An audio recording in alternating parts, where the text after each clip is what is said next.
Dear Preston, I'm dying. And our daughter needs her father. I failed you once, Danica. I won't fail her.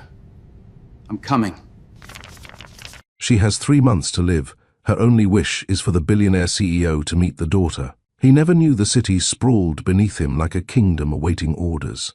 47 floors above San Francisco, Preston Edmund Hawthorne III stood at the floor-to-ceiling windows of his corner office, watching the fog roll across the bay with the detachment of a man who had conquered everything worth conquering. His reflection stared back at him. Tailored charcoal suit, silver cufflinks catching the afternoon. Light, jaw set in the permanent tension of a man who signed billion-dollar deals before breakfast. In his left hand, he held a handwritten letter. In 3 sentences, Preston Hawthorne learned he was a father, that the only woman he ever loved was dying, and that he had exactly 90 days to become the man he should have been 10 years ago. Some letters carry words. This one carried a decade of silence, a daughter he never knew existed, and a death sentence for the woman who had vanished with his heart. Before we continue, I want to take a moment to thank every single one of you who has pushed this channel past the 3,500 subscriber milestone. That number represents more than just growth. It represents a community of people who believe in the power of stories that transform us, that challenge us, that remind us what it means to be human. If you believe in second chances, if you believe that even broken people deserve a shot at redemption, share this video right now with someone who needs to hear this story. Send it to your best friend. Post it in your family group chat. Tag that person who thinks their past mistakes have disqualified them from a beautiful future. To our new viewers discovering this channel for the first time, welcome to the family. To those of you who return week after week, thank you for trusting me with your time. This story is for all of you. And before we journey into this emotional territory together, do me a favor. Hit that subscribe button and join the Mr. Steele Rich Stories family. Because this story will change how you see love, loss, and legacy. Ring that notification bell so you never miss a moment. Now, let us return to that corner office, where the most powerful man in the room had just become the most powerless.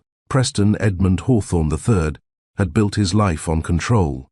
His corner office occupied the northeast corner of the Hawthorne Financial Tower, a monument to 3 generations of accumulated wealth and influence. The space itself was a masterclass in understated dominance. Hand-selected African mahogany panels lining the walls, a Persian rug worth more than most houses positioned beneath his custom-designed desk, and a collection of rare first-edition books arranged not for reading, but for intimidation. On his desk sat 3 phones. The first connected him directly to the company's board of directors. The second was a secure line to political contacts across 4 continents. The third, the one that almost never rang, connected to the private numbers of 11 heads of state who considered Preston not merely an acquaintance, but a necessary ally. At 41 years old, he controlled assets exceeding $14 billion. His signature could move markets. His disapproval could tank stock prices. His approval could launch empires. Yet for all this power, Preston Hawthorne lived in a peculiar kind of prison. His penthouse apartment in Pacific Heights contained 7 bedrooms that had never hosted guests. His kitchen, designed by an Italian architect who had renovated palaces for European royalty, saw no cooking beyond the occasional reheating of takeout containers. The only photographs in his home were professionally staged shots required for magazine profiles, images of a man performing happiness for public consumption. He dated occasionally, beautiful women selected with the same calculated precision he applied to business acquisitions. But those relationships followed predictable trajectories. 3 months of attention, carefully managed expectations, generous parting gifts and clean exits. No drama, no attachment, no risk. His therapist, whom he visited exactly twice before terminating the arrangement, had suggested that Preston was running from something. Preston had politely informed the man that people who built empires didn't run from anything. They simply chose not to look backward. This was a lie, of course. A lie so practiced that Preston had almost convinced himself it was true. Almost. Because there was one door in his mind that remained permanently locked, one name he never spoke, one face he refused to let surface in his consciousness. Danica Marie Wells. 10 years he had maintained this wall. 10 years of redirecting his thoughts whenever her memory threatened to emerge. 10 years of working 18-hour days, partly because he loved success, but mostly because exhaustion prevented dreaming. And now, standing in his monument to control, Preston held a handwritten envelope. Addressed in a script he recognized instantly despite the decade that had passed. The letter had arrived in the afternoon mail delivery. His executive assistant, Margaret, a 63-year-old woman who had served his father before him and who knew more about the Hawthorne family than any biographer ever would, had brought in the day's correspondence at precisely 2:15 p.m. This was their ritual. Every afternoon Margaret filtered through the noise the invitations to galas, the requests for charitable contributions, the vendor proposals and partnership pitches, and delivered only what required Preston's personal attention. Today's stack was unremarkable. A contract requiring his signature for a shipping company acquisition, an invitation to address the Economic Forum in Davos, a handwritten note from the governor thanking him for his support during the recent campaign, and beneath these expected items, a single envelope that did not belong. No return address, no corporate letterhead, just his name, Preston, written across the front in blue ink, the handwriting elegant and immediately recognizable. Margaret had noticed his reaction. After 34 years of service, she could read the micro-expressions that Preston presented to the world. But she was far too professional to comment. She simply closed the door quietly behind her, leaving him alone with whatever storm that envelope contained. For 17 minutes, Preston did not open it. He set it on his desk and paced the length of his office. He poured himself a glass of water from the crystal decanter on his sidebar and drank it without tasting. He checked his phone for emails he had already read. He adjusted the positioning of his fountain pen. He did everything except address the envelope that seemed to pulse with its own gravitational field. Finally, with the same decisive motion he used to approve hostile takeovers, Preston picked up the envelope and tore it open. 3 pages of handwritten text, blue ink, no date at the top, just 2 words to begin. He began to read, "Dear Preston, I know I have no right to contact you after all these years. I know what I did when I left. I know the questions I left unanswered, and I know that by the time you finish this letter, you will have every reason to hate me even more than you probably already do. But I'm writing anyway, because 10 years ago, I made a decision to protect you from a truth I thought would destroy us both. And now that truth has come looking for its father. Preston, you have a daughter. Her name is Lily. She turned 9 years old last month. She has your eyes, that precise shade of grey that shifts to blue depending on the light. She has your stubbornness, your intelligence, your maddening need to understand how everything works before accepting it. She reads books meant for children twice her age. She argues with her teachers when they're wrong, and wins. She is the best thing I have ever done with my life. I didn't tell you about her because I was terrified of what your family would do.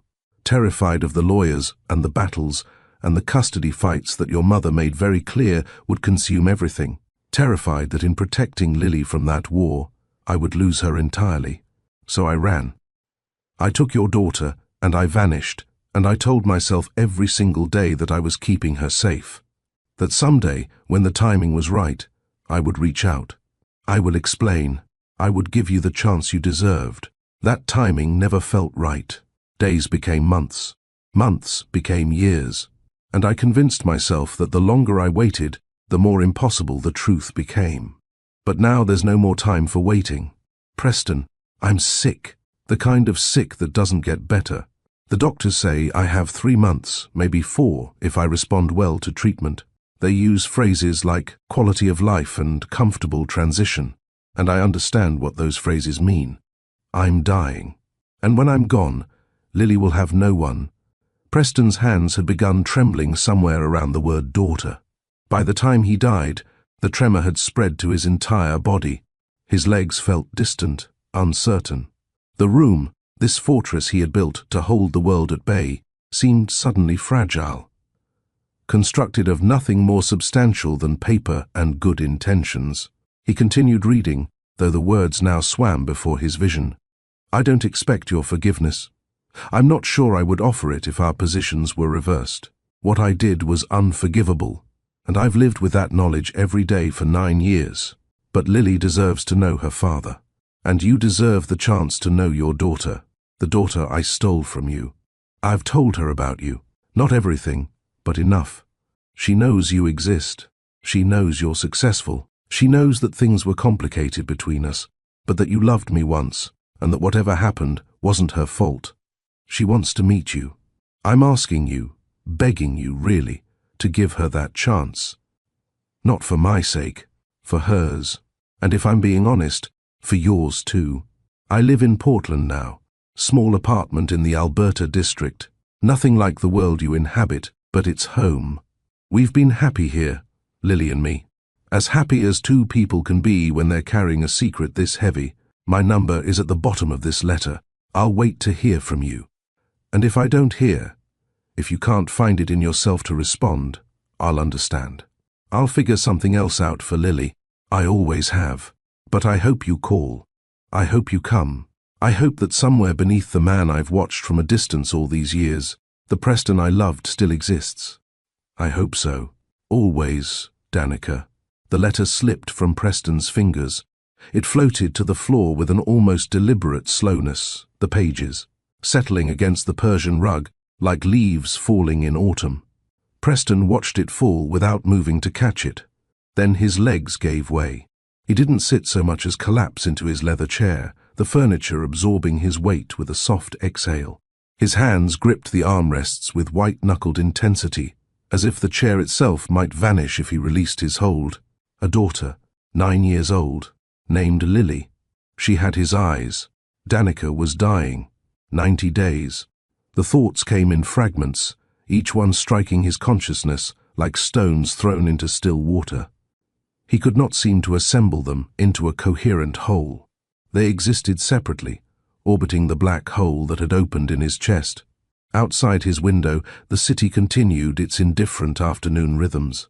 Cars crawled along the Embarcadero. Tourists gathered at Fisherman's Wharf. Somewhere, deals were being made, fortunes won and lost. Lives lived in complete ignorance of the fact that Preston Hawthorne's carefully constructed universe had just suffered a catastrophic collapse. He did not know how long he sat there. Could have been minutes, could have been an hour. When Margaret knocked gently at 4 p.m. to remind him of his conference call with Tokyo, Preston did not answer. She opened the door a crack, saw him sitting motionless, staring at nothing, and quietly closed it again. She had never seen that expression on his face before. It was the look of a man meeting a ghost. But to understand why this letter hit Preston like a bullet to the chest, we need to go back. Back to the woman who learned that love was never a guarantee. Back to the story of Danica Marie Wells, the brilliant daughter who walked into Preston Hawthorne's life like a hurricane and walked out like a whisper.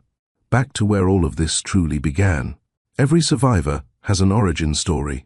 Danica Marie Wells wrote hers in abandonment and rewrote it in resilience, while Preston sat paralyzed in his corner office, the letter lying on his Persian rug.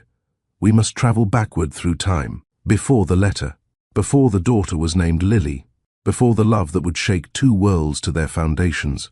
We must meet the woman who learned, long before she ever heard the name, Hawthorne, that the only person she could truly count on was herself. Sacramento, California. Summer of 1989. 7-year-old Danica Marie Wells pressed her face against the window of their second-floor apartment, watching her father load the last cardboard box into the trunk of his rusty Chevrolet. Thomas James Wells moved with the deliberate slowness of a man who had already made his decision but hadn't found the courage to announce it. Danica knew. Children always know. She had watched her parents' marriage deteriorate through doorway cracks and late-night arguments. She had seen the way her father's eyes went hollow when he looked at their cramped living room, the walls yellowed from years of deferred maintenance. She had felt his restlessness like a living thing, pacing the apartment late at night, smoking. Cigarettes on the fire escape, staring at horizons that didn't include his wife and daughter. Now he is leaving. He looked up once, just before climbing into the driver's seat. Their eyes met through the window glass, his guilty and defensive, hers steady and already hardening into something beyond her years. He raised one hand in a gesture that might have been a wave or might have been an apology. Then the engine coughed to life, and Thomas James Wells drove out of his daughter's life forever. Danica didn't cry. Even at 7, she understood that tears were currency, and she refused to spend hers on someone who had already declared her worthless through the simple act of leaving. Her mother found her still standing at that window an hour later. Claudine Renee Wells was a registered nurse at Sacramento General Hospital, a woman who had spent the last decade stitching together other people's wounds while her own marriage bled out quietly in the background.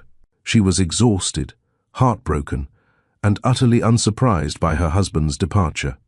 But she was also made of something unbreakable. She knelt beside her daughter, gathering the small body into arms that smelled of antiseptic and coffee. For a long moment, neither of them spoke.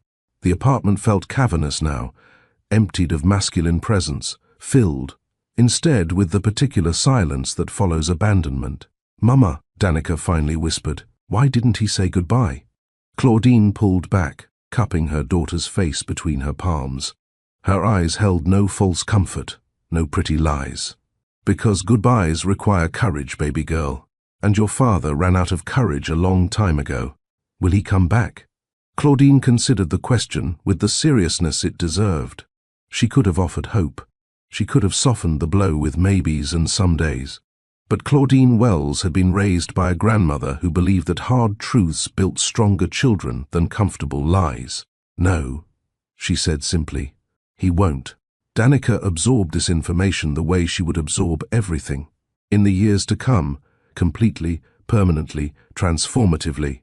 "Then we don't need him," she declared, her small voice carrying a conviction that surprised them both. Claudine smiled then, a fierce and proud expression that Danica would remember for the rest of her life. "That's exactly right, baby. We don't need anyone who doesn't choose us. And more importantly, don't you ever wait for anyone to save you. You save yourself. You hear me?" "Yes, Mama.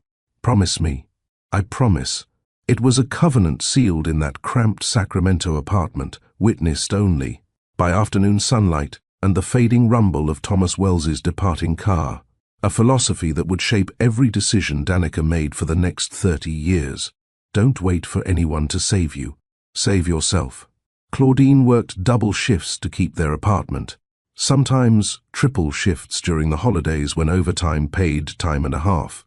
Danica learned to make herself invisible, to need nothing, to require no attention that might distract her mother from the exhausting business of survival. She became the quiet girl in every classroom, the one who sat in the back corner, who turned in perfect assignments, who answered questions only when directly called upon. Teachers wrote comments on her report cards like exceptionally bright, but should participate more and seem isolated from peers. Danica read these observations and felt nothing. Isolation was not a curse. It was a strategy. People who needed others were vulnerable. People who stood alone were free. She watched. She listened. She noticed everything. The way her third-grade teacher's smile tightened whenever the principal walked past. The way the popular girls turned their cruelty on and off like a faucet depending on adult presence.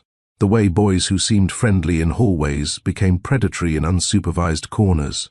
By 12, Danica could read a room within 30 seconds of entering it. By 15, she could predict the trajectory of relationships simply by observing body language and word choices. By 18, she had developed an almost supernatural ability to sense danger before it materialized. These were survival skills, honed in the laboratory of a fatherless childhood. They would serve her well in the years to come. They would also, eventually, fail her completely when confronted with the one man she couldn't read. But that confrontation was still years away. Danica graduated from her Sacramento high school with honors and a partial scholarship to California State University's architecture program. The scholarship covered tuition. For everything else, she worked.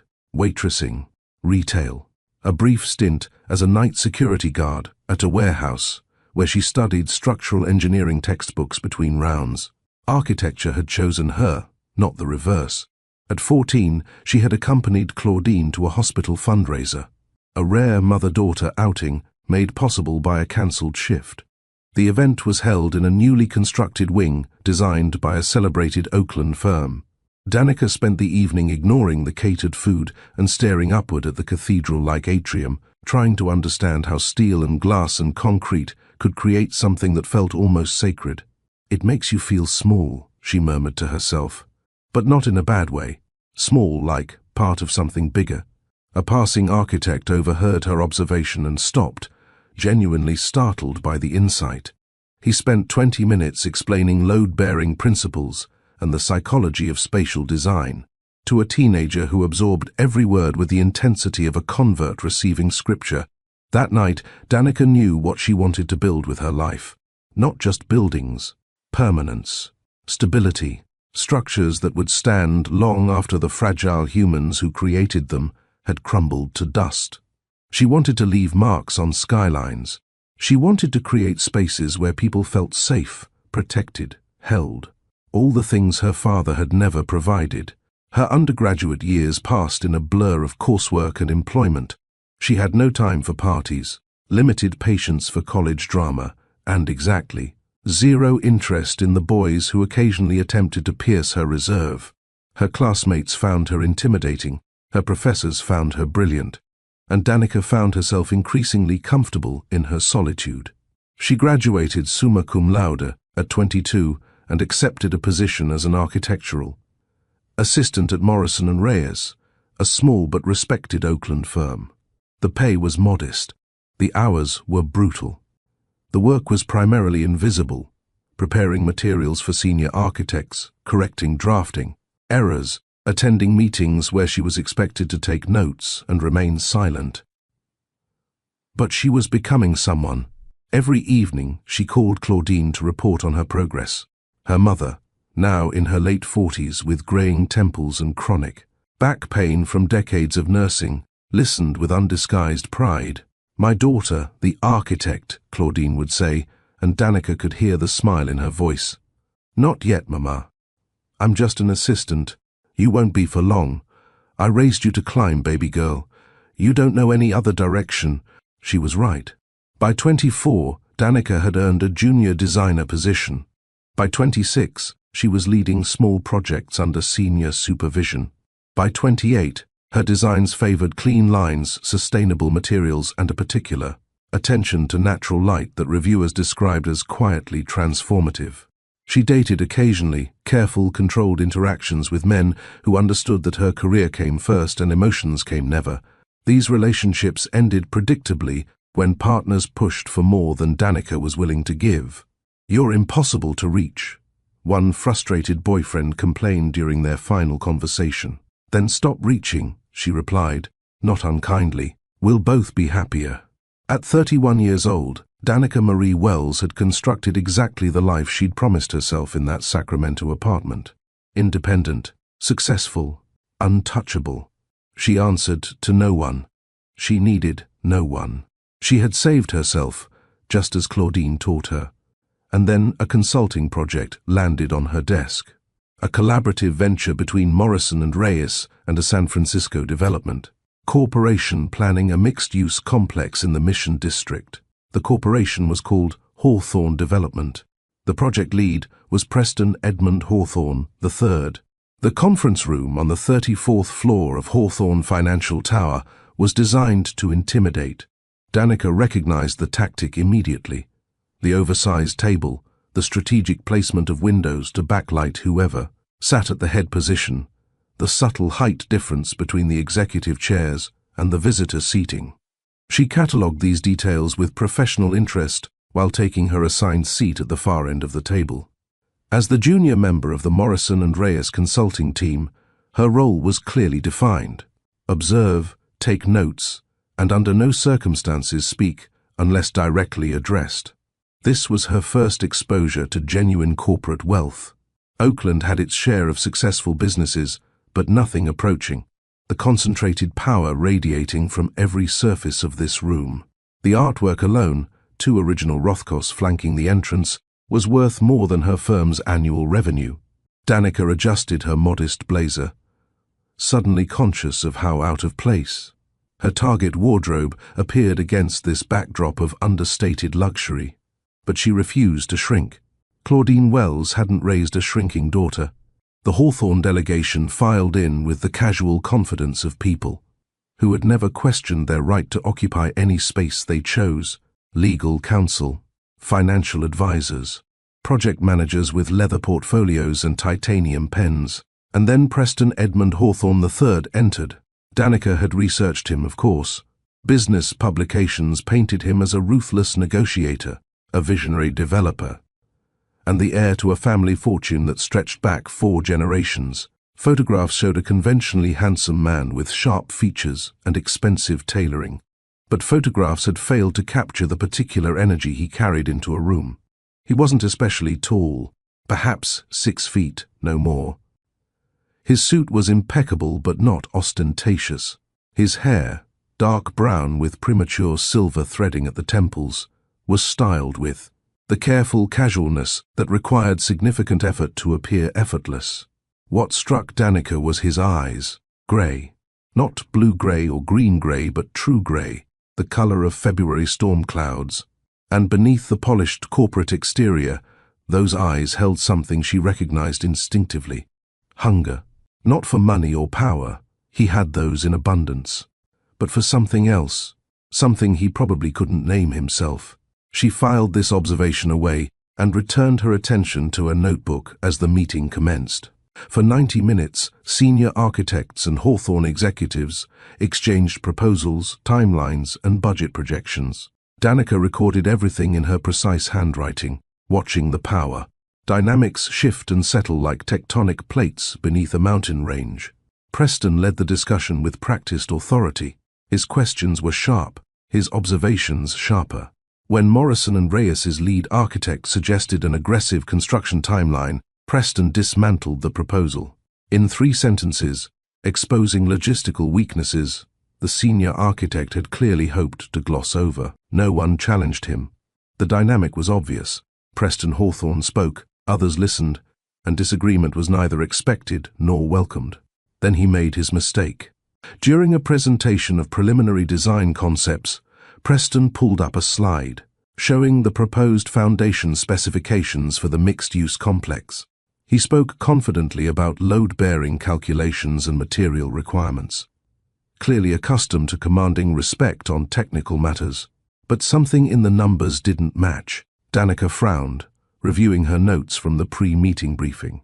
The site report had included soil composition data from the geotechnical survey. Data that contradicted the assumptions underlying Preston's foundation specifications. She glanced around the room. The senior architects were nodding. The Hawthorne team was taking notes. No one had noticed the discrepancy. For 30 seconds, Danica wrestled with herself. Speaking up was not her role. Junior assistants who contradicted billionaires in their own conference rooms did not enjoy long careers. The intelligent move was to stay silent, mention the issue to her supervisor later, and let the correction filter upward through proper channels. But those foundation specifications would fail, maybe not immediately, but within a decade.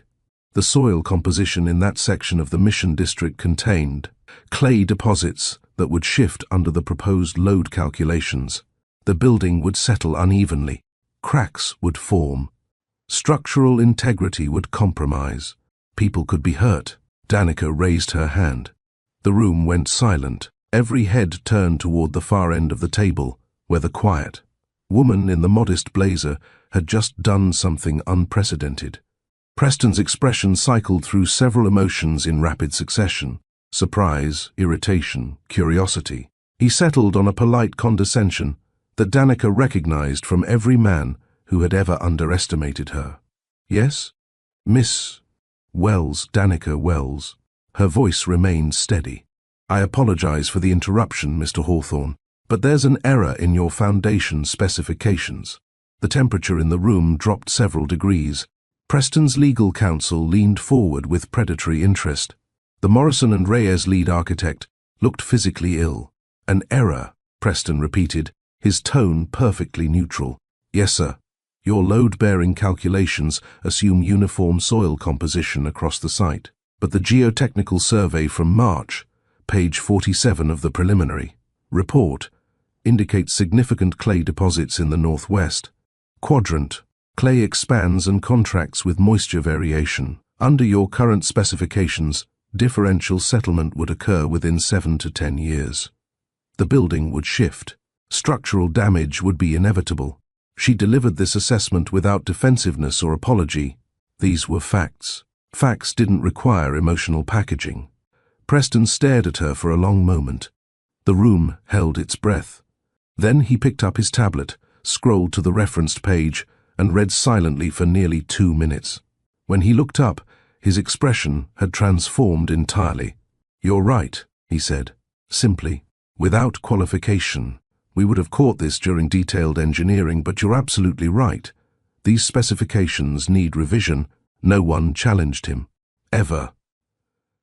But this woman, this quiet, composed woman in a modest blazer, had just corrected him in front of his entire team, and instead of deflecting or defending, he had acknowledged her accuracy. For the first time in the meeting, Preston Hawthorne looked genuinely interested in something other than the deal itself. He looked interested in her. The meeting concluded 40 minutes later.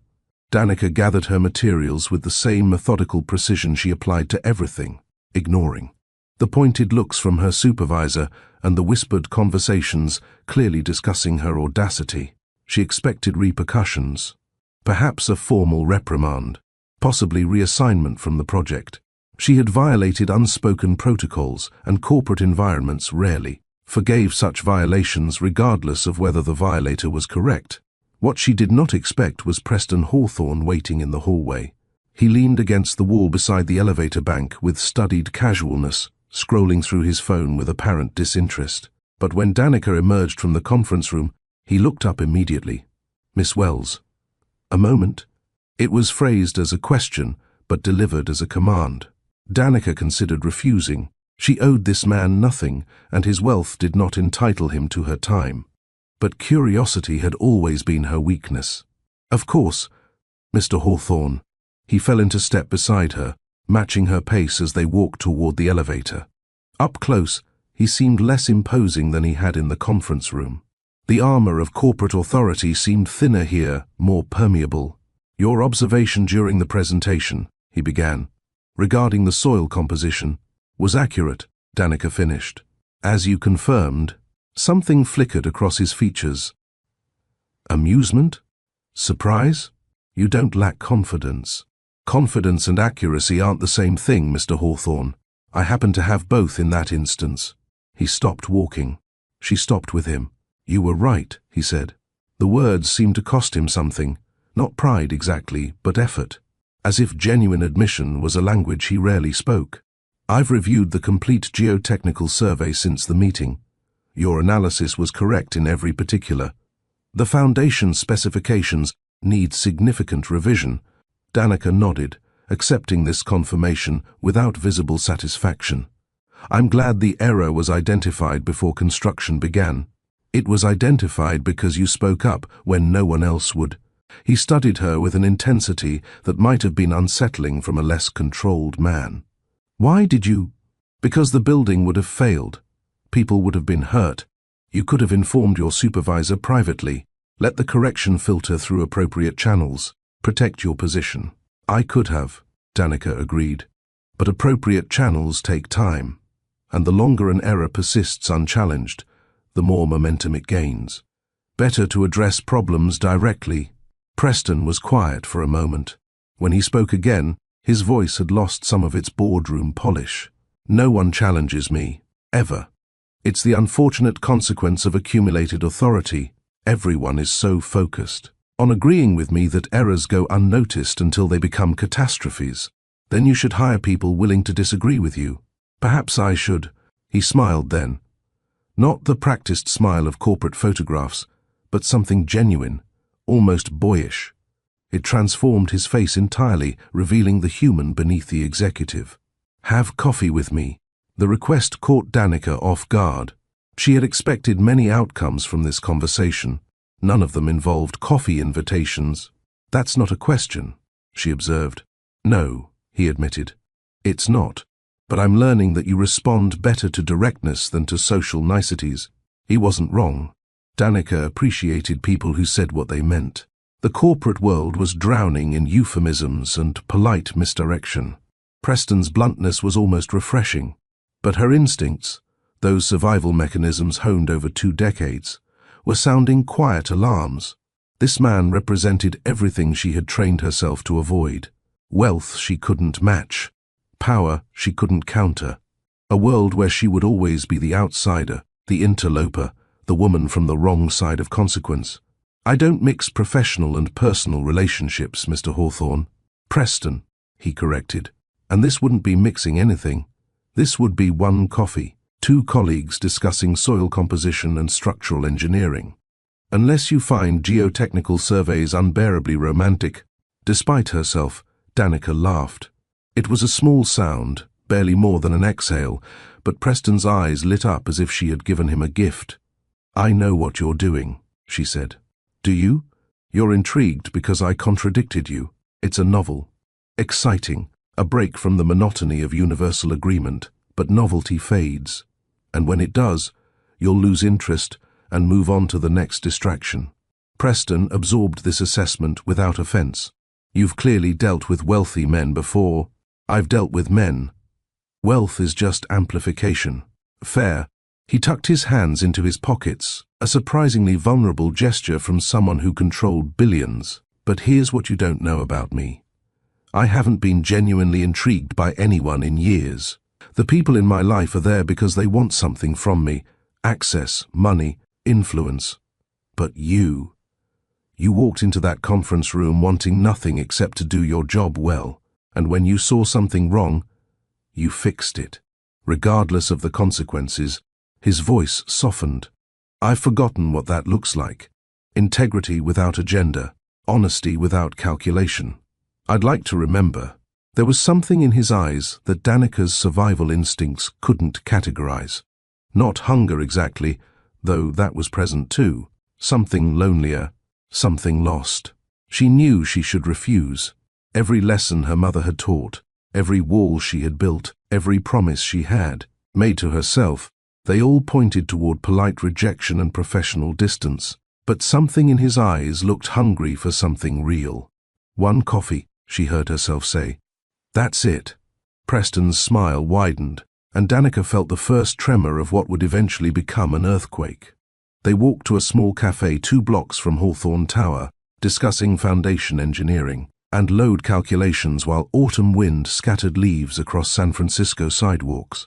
The coffee was unremarkable. The conversation was not. Preston listened with genuine attention, not the performative listening of executives waiting for their turn to speak, but the focused absorption of someone encountering ideas that mattered.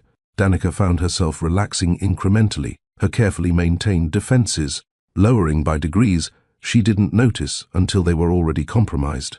When 2 hours had passed and the cafe began closing for the evening, they both seemed surprised by the vanished time. "I should go," Danica said, reaching for her bag. "Have dinner with me." Preston's request was immediate, almost involuntary. "There's a restaurant nearby." Nothing elaborate, just more of this. She should have said no. She had already exceeded her stated boundaries. One coffee had been the agreement.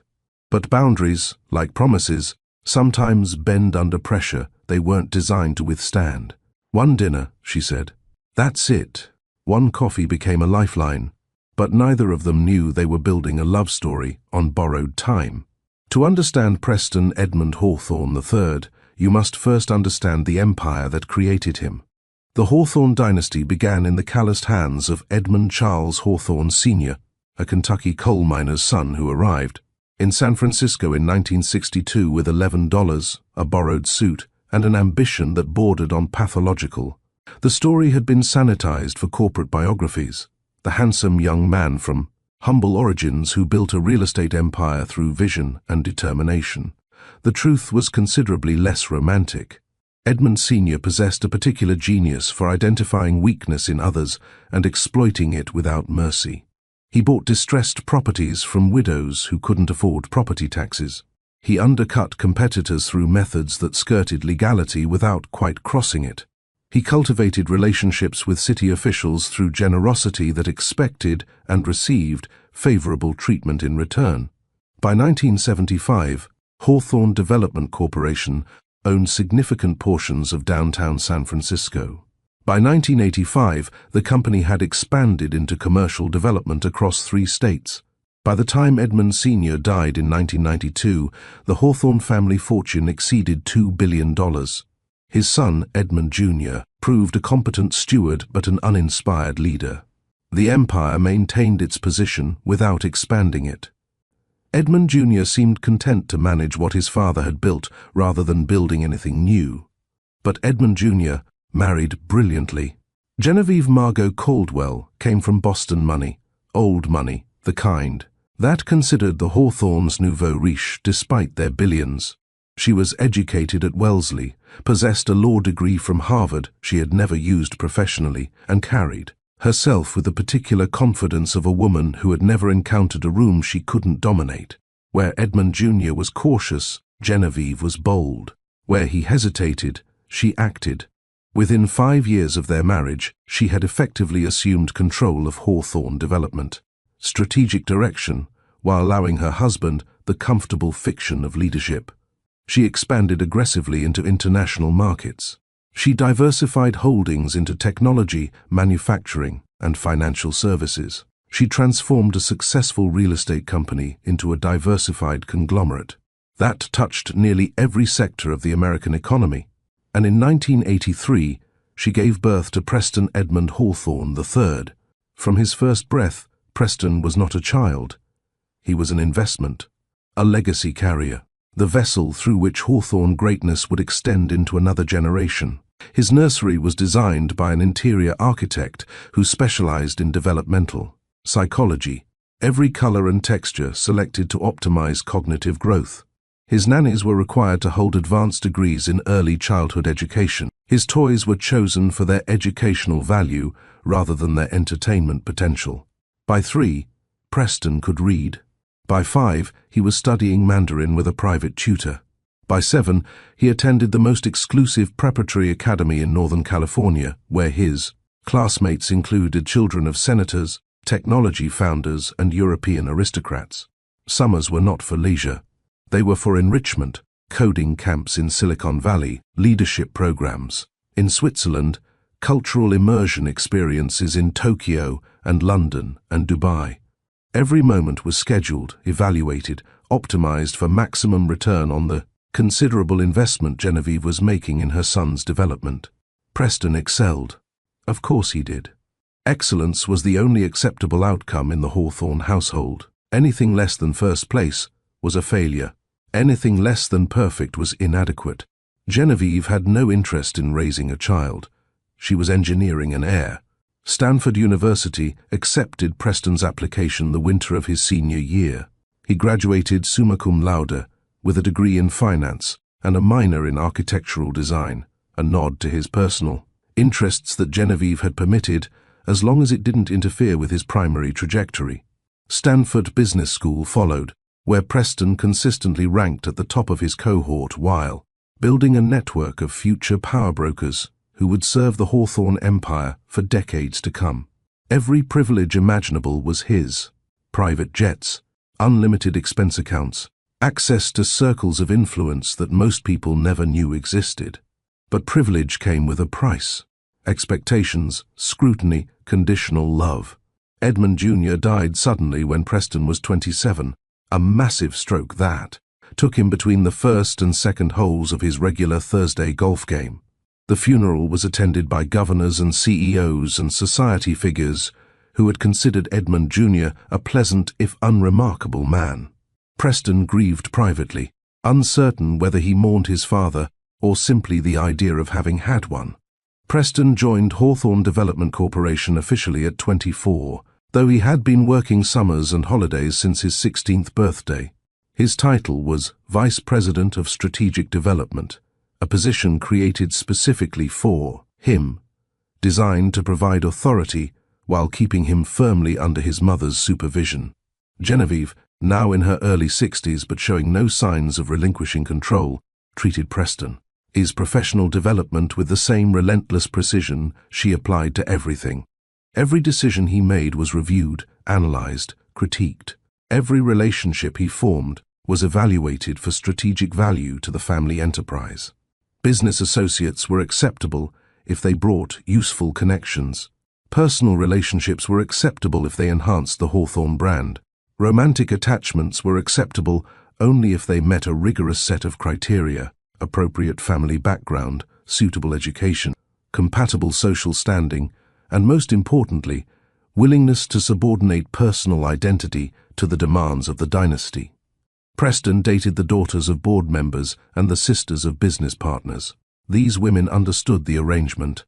They knew that marriage into the Hawthorne family was a transaction, not a romance. They were prepared to play their roles, hosting charity events, producing appropriately, accomplished children, maintaining the polished image that generational wealth required. By 30, Preston had ended 3 such arrangements. The women were interchangeable in their perfection: beautiful, accomplished, understanding, and utterly empty. "You're too selective," Genevieve observed during one of their weekly dinners at the family estate in Pacific Heights. Eleanor Ashworth was entirely suitable. Her family's connections in European markets would have been invaluable. "I didn't love her, Mother." Genevieve's expression suggested he had just spoken in a foreign language. "Love is a luxury, Preston. Compatibility is a requirement. Surely Stanford taught you the difference between emotional indulgence and strategic partnership." Preston had no response.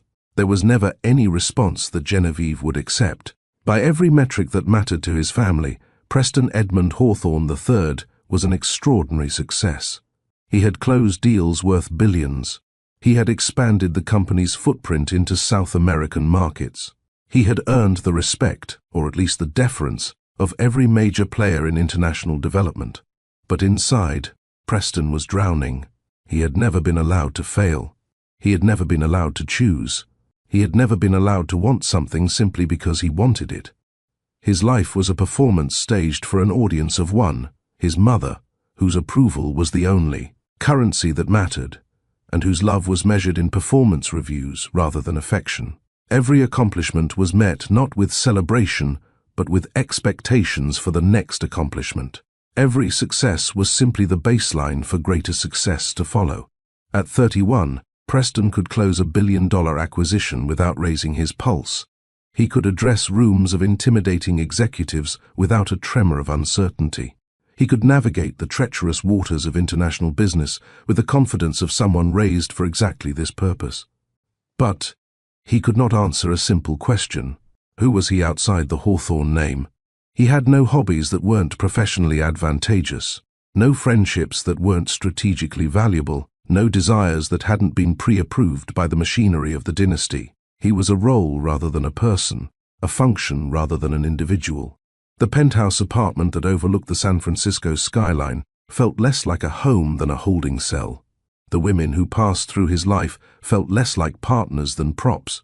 The success that surrounded him felt less like achievement than obligation. Preston Hawthorne had everything except himself.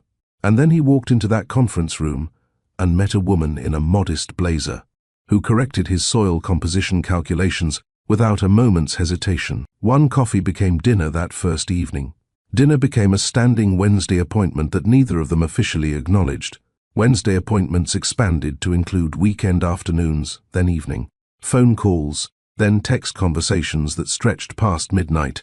For 8 months, Preston lived a double life. In the marble-floored corridors of Hawthorne Tower, he remained the heir apparent. Decisive, strategic, performing his role with the precision his mother demanded. He attended board meetings and investor presentations and the endless cycle of corporate obligations that consumed most of his waking hours. But when he stepped outside those corridors, when he crossed the bay to Oakland, or met Danica at obscure restaurants in neighborhoods his driver had to look up. He became someone else entirely. With Danica, Preston could breathe.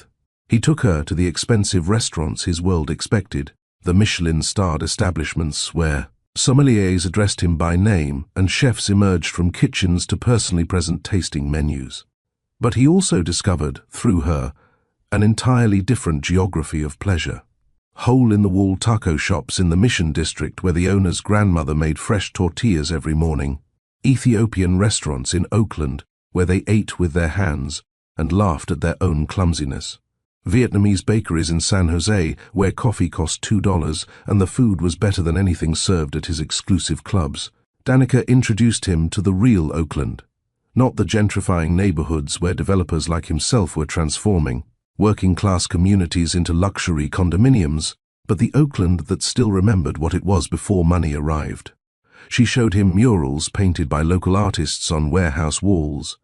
She took him to community jazz sessions in church basements. She walked him through her old neighborhood, pointing out the apartment where she'd lived with Claudine, the corner store where she'd bought candy as a child, the park where she'd learned to ride a bicycle. Preston absorbed these experiences with the wonder of a traveler discovering a new continent. This was life without performance, pleasure without purpose, existence without optimization. Their conversations stretched into hours, then into days, rooftop discussions that began at sunset and continued until the sky turned pink with dawn. Arguments about architecture and philosophy and the responsibilities of wealth. Confessions whispered in the darkness of her modest Oakland apartment, where the sheets cost less than his pocket squares and the happiness was worth more than his entire portfolio. "You're different when you're here," Danica observed one evening, tracing patterns on his bare chest, while the city hummed below her window. "Less rigid, more human. I'm more myself here than anywhere," Preston admitted. "It's the only place where no one expects me to be anything except present. That's a terrible way to live." I know. He was falling in love. Not the strategic affection his mother would have approved, the calculated partnership of compatible dynasties, but something messier, more dangerous, more real. He was falling for a woman who challenged him, who saw through his performances, who demanded nothing from him except honesty. With Danica, Preston discovered that he had opinions about things that didn't affect stock prices. He had preferences that weren't focus grouped. He had a sense of humor that emerged only when no one was evaluating his social performance. He had vulnerability, something he had been trained to eliminate but which surfaced. In her presence, like water finding its way through cracks in stone. He fell in love slowly, then all at once. And the fall terrified him. 8 months.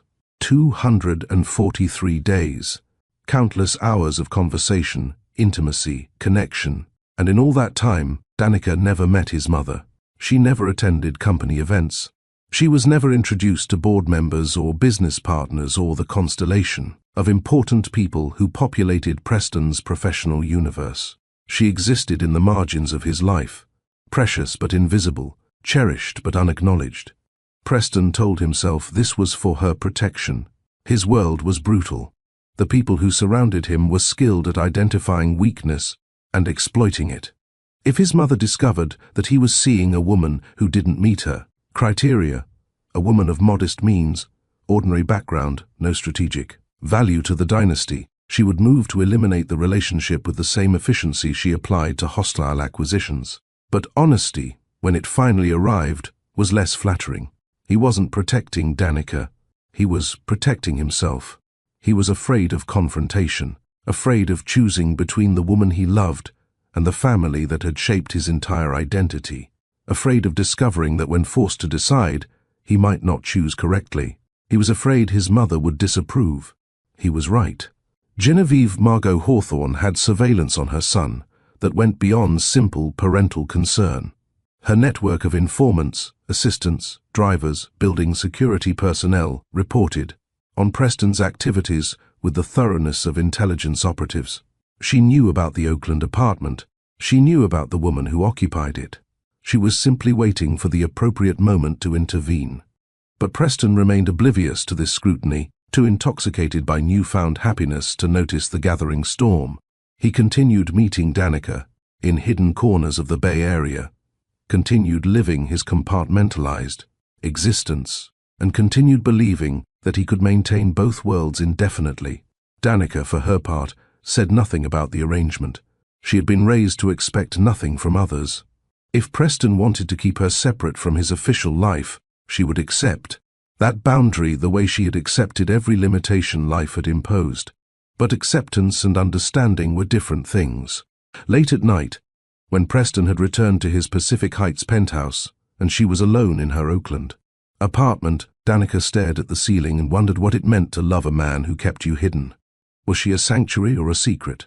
Was she precious or simply convenient? She didn't ask these questions aloud. She was too proud to seek reassurance. But the questions existed nonetheless, accumulating like sediment at the bottom of a clear stream. I want to pause here and speak directly to you.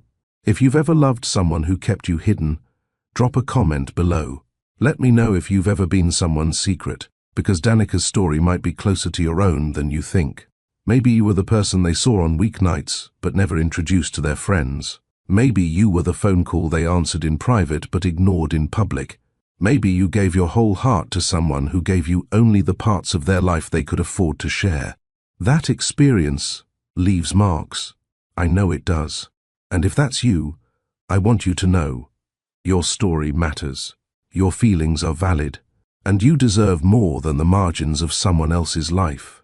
Hit that like button right now if this story is hitting home. The algorithm needs to know that these stories matter, and every like helps. More people find their way to narratives that speak to their experience. Now, let me tell you what happened next. 8 months of hidden happiness. 8 months of stolen moments and secret conversations and love that existed only in the spaces between obligations. 8 months of Preston believing he could maintain this balance indefinitely. He was wrong. Love needed space to survive, and Preston's world had no space for a woman like Danica. His mother's patience was not infinite. His ability to compartmentalize was not sustainable, and the universe, in its particular cruelty, was about to present him with a choice he had spent his entire life avoiding. But fate was about to force his hand. Tuesday morning, October 17th, 6:47 a.m. Danica Marie Wells sat on the cold tile floor of her Oakland apartment. Bathroom, back pressed against the bathtub, knees drawn to her chest. In her right hand, she held a small plastic stick that had just rewritten her entire future. 2 pink lines. She had been staring at them for 20 minutes, as if prolonged observation might somehow change their configuration. But the lines remained stubbornly present, stubbornly parallel, stubbornly, announcing a truth her body had been whispering for weeks. Her hands were shaking. Not violently, just a persistent tremor that made the test results blur slightly if she didn't focus. Her mind raced through calculations that had nothing to do with architecture or engineering. I am 31 years old, junior designer at a small firm, barely making rent on a 1-bedroom apartment in a neighborhood that gentrification hadn't quite reached. In love with a man who visited her life like a tourist, but never stayed long enough to unpack. Pregnant. The word sat heavy in her consciousness, rearranging everything it touched. Every plan she had made, every trajectory she had plotted, every careful boundary she had constructed, all of it shifted to accommodate this new reality growing inside her. She should have been terrified. By any logical assessment, this was a disaster. An unplanned pregnancy with a man who couldn't acknowledge her publicly, a child she couldn't afford, a responsibility she hadn't sought. But as Danica placed her left hand on her stomach, still flat, still giving no external indication of the revolution occurring within, she felt something unexpected. Peace, not the absence of fear, but something deeper, a certainty that transcended circumstances. This child, this impossible, inconvenient, unplanned child, was not a mistake. This was a beginning. She thought of Claudine, who had raised her alone after Thomas walked away. Her mother had never complained, never expressed regret, never suggested that single motherhood had stolen something from her life. Instead, Claudine had treated Danica's existence like a gift that required no giver. "You were my miracle," Claudine had said once during one of their late-night phone conversations. "Not because of how you arrived, but because of who you became." Danica understood that now. Understood it with a clarity that cut through every complication, every fear, every reasonable objection. She was going to be a mother. The only question remaining was whether Preston Hawthorne would choose to be a father. Danica called Preston at 9 a.m. after she had showered, dressed and arranged her thoughts into something resembling order. "Can you come over?" she asked when he answered on the third ring. "Today, as soon as possible. Is everything all right?" His voice carried the particular tension of someone accustomed to crisis management. "You sound... I need to see you. In person. I have a board meeting at 11, but I could..." "Preston," she interrupted him gently but firmly. "This is more important than your board meeting." A pause. Then, "I'll be there in an hour." He arrived in 53 minutes, which meant he had likely broken several traffic laws crossing the bay. Danica had made tea. Chamomile for herself, Earl Grey for him. She had cleaned her already clean apartment, adjusted and readjusted the kitchen chairs, and practiced 17 different ways to deliver news that had no perfect delivery method. When Preston walked through her door, she abandoned all 17 options. They sat at her tiny kitchen table, the one she had purchased at a garage sale, and refinished herself. The morning light filtered through her single window, casting geometric patterns across Preston's concerned face. He looked polished as always. Navy suit, platinum watch, shoes that cost more than her monthly salary. But there was something vulnerable in his posture, as if he could sense the approach of something he couldn't negotiate away. "I'm pregnant." The words hung between them like a physical presence. Preston's hand, reaching for his tea, stopped midway. His face cycled through expressions too quickly for Danica to catalogue. Surprise, confusion, something that might have been fear. The silence that followed contained everything. 10 seconds. 20. 30. Finally, Preston spoke. "Are you sure?" It was the wrong first question, and they both knew it. "Yes," Danica replied. 3 tests, all positive. Another silence. Preston's hand completed its journey to the teacup, but he didn't drink, just held it, as if the ceramic might provide stability his world suddenly lacked. "What are we going to do?" "We." At least he had said we, but the question itself revealed everything Danica needed to know about Preston's emotional state. He was treating this like a problem to be solved, a crisis to be managed, a complication to be negotiated, not a child, not the future. Not a possibility for joy. "I'm keeping the baby," Danica said. "I wanted you to know. I thought you deserved to know." Preston set down his tea with excessive care. When he looked at her, his grey eyes held the particular panic of a man watching his carefully controlled existence fragment. "My mother is going to..." He stopped, started again. "I need to think about this. I need time to process, to figure out how to handle..." "Handle?" Danica's voice remained level, but something inside her chest was cracking like ice under pressure. "That's not what I meant. This changes everything. You understand that, right? Everything I've built, everything my family expects, everything you've built," Danica repeated. "Your family expects. What about what you want, Preston? What about what we've built?" He stood abruptly, the chair scraping against her floor. For a moment, she thought he might simply leave. Instead, he walked to her window, staring out at the Oakland morning, as if the answer might be written in the traffic patterns below. "I love you," he said to the glass. "You know I love you. I know you love me in private. I know you love me between meetings and after hours and in spaces where your mother can't see. But is that enough love for a child, Preston? Is that enough love for a family?" He turned to face her, and she saw it clearly. The war between the man he wanted to be and the man he had been trained to remain.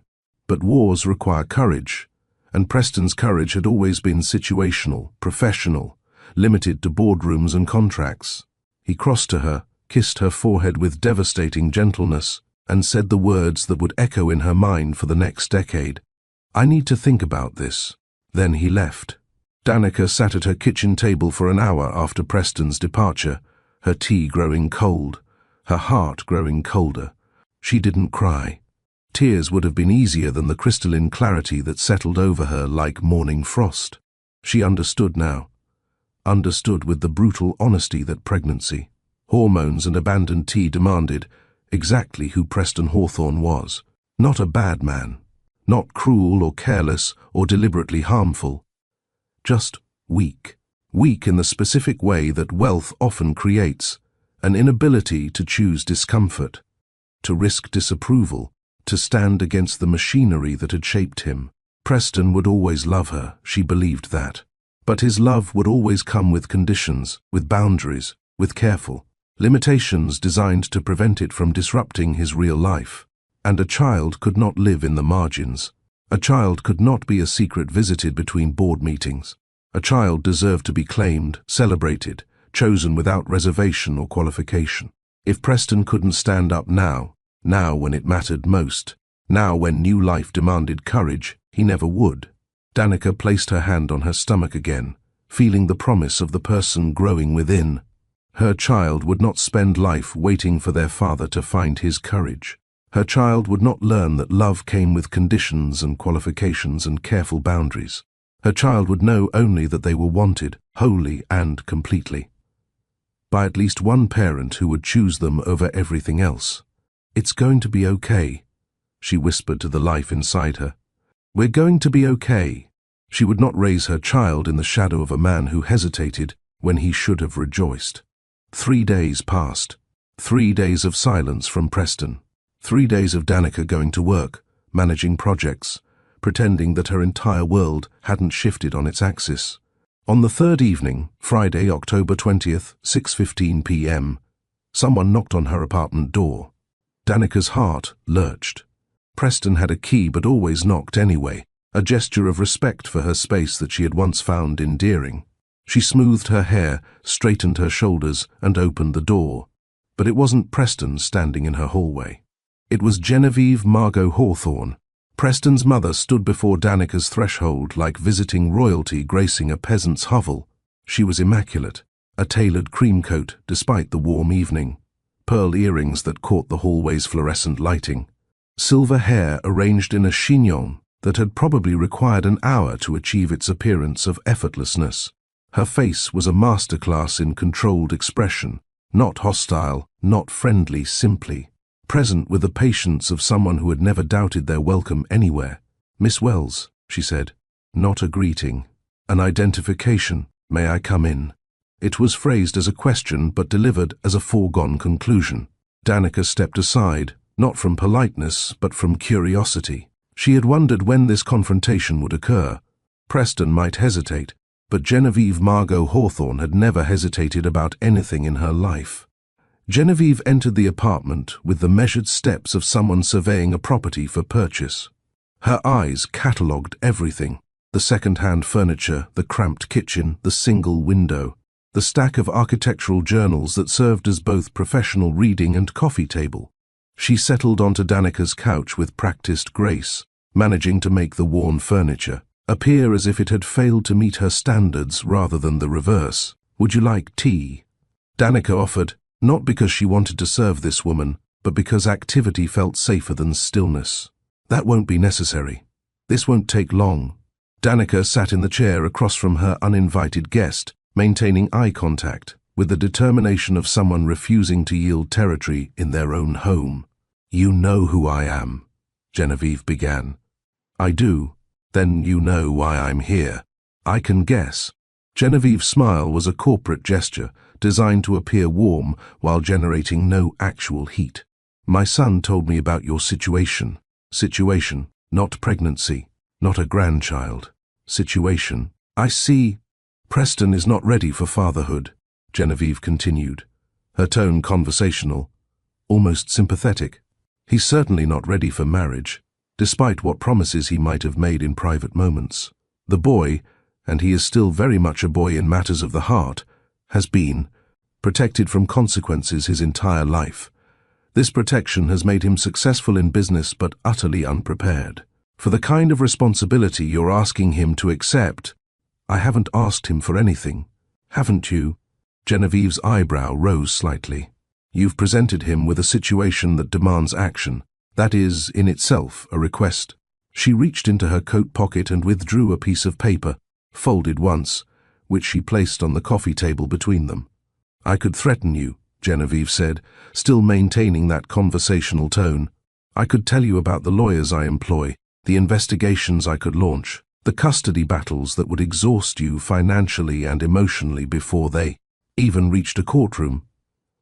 I could explain how the Hawthorne family resources would bury you in legal procedures until you begged for whatever terms we offered. She paused, smoothing an invisible wrinkle from her coat. But I don't think you're stupid, Miss Wells. I think you're actually quite intelligent. So, instead of threats, I'm offering you a choice. Danica looked at the folded paper, but didn't reach for it. That's a check, Genevieve explained. $100,000. Enough to relocate wherever you choose, start fresh, raise your child without the complications that come with the Hawthorne name. You're trying to buy me off. No, Genevieve corrected. A payoff would be transactional. This is not a payment. It's an option. Take it, and you're free to build whatever life you choose for yourself and your child. Refuse it, and you're choosing a different path, one where you'll spend the next 18 years fighting for scraps of attention from a man who doesn't have the spine to stand up to his mother. The cruelty of the statement was in its accuracy. Danica felt it land like a physical blow, though she kept her expression neutral. I don't want your money. I didn't expect you would, Genevieve acknowledged. Pride is often the luxury of people who haven't yet realized what they're sacrificing for it. She stood with the same measured grace she had displayed throughout the visit. Keep the check. Think about it. And while you're thinking, consider this. You're not the first woman to believe she could change Preston. You're not even the third. But you might be the first. One intelligent enough to recognize that people don't change. They just reveal who they've always been. She moved toward the door, then paused. Think about the man Preston is now, not the man you hope he'll become. Then ask yourself if that's the father you want for your child. Genevieve left without waiting for a response, closing the door behind her with a soft click that somehow echoed in the small apartment. The check remained on Danica's coffee table for 3 days, untouched but impossible to ignore. $100,000. She didn't want it. The very sight of it made her feel complicit in something shameful, but she couldn't bring herself to tear it up either. It sat there like a question mark, forcing her to confront truths she had been avoiding. Genevieve's words, cruel, calculated, but ultimately honest, replayed in her mind during quiet moments. Think about the man Preston is now, not the man you hope he'll become. The man Preston was now had left her apartment without joy at the news of their child. The man Preston was now had disappeared for 3 days rather than face the implications of their relationship. The man Preston was now had told his mother about her pregnancy before deciding what he wanted to do about it. Danica thought about her own childhood, about watching Thomas Wells drive away, about the hole his absence had carved in her young heart. She had survived it, Claudine had made sure of that, but survival and happiness were different things. Her child deserved more than survival. Her child deserved to be celebrated, not negotiated. Preston called on the 4th day, his voice careful and measured through the phone. "I've been thinking," he began. "So have I," Danica interrupted. "And I've made a decision. Can we talk in person? I could come over." "No." The word came out sharper than intended. "No, Preston. We're done talking. Danica, please. I know I handled things badly, but you handled things exactly as I should have expected. And your mother helped me understand that." "My mother? She contacted you?" "She visited, with an offer, and some clarity." Preston's silence spoke volumes about conversations that had occurred in rooms Danica would never enter. Whatever she said, she was right. Danica cut him off. "About you. About us. About everything. That's not fair." "Fair?" Danica laughed, but there was no humor in it.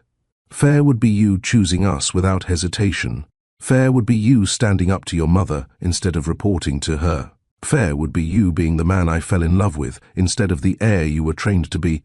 I love you, I know, Danica said softly. But you love your comfort more. She hung up before he could respond. That night, Danica made 3 decisions. First, she would leave Oakland.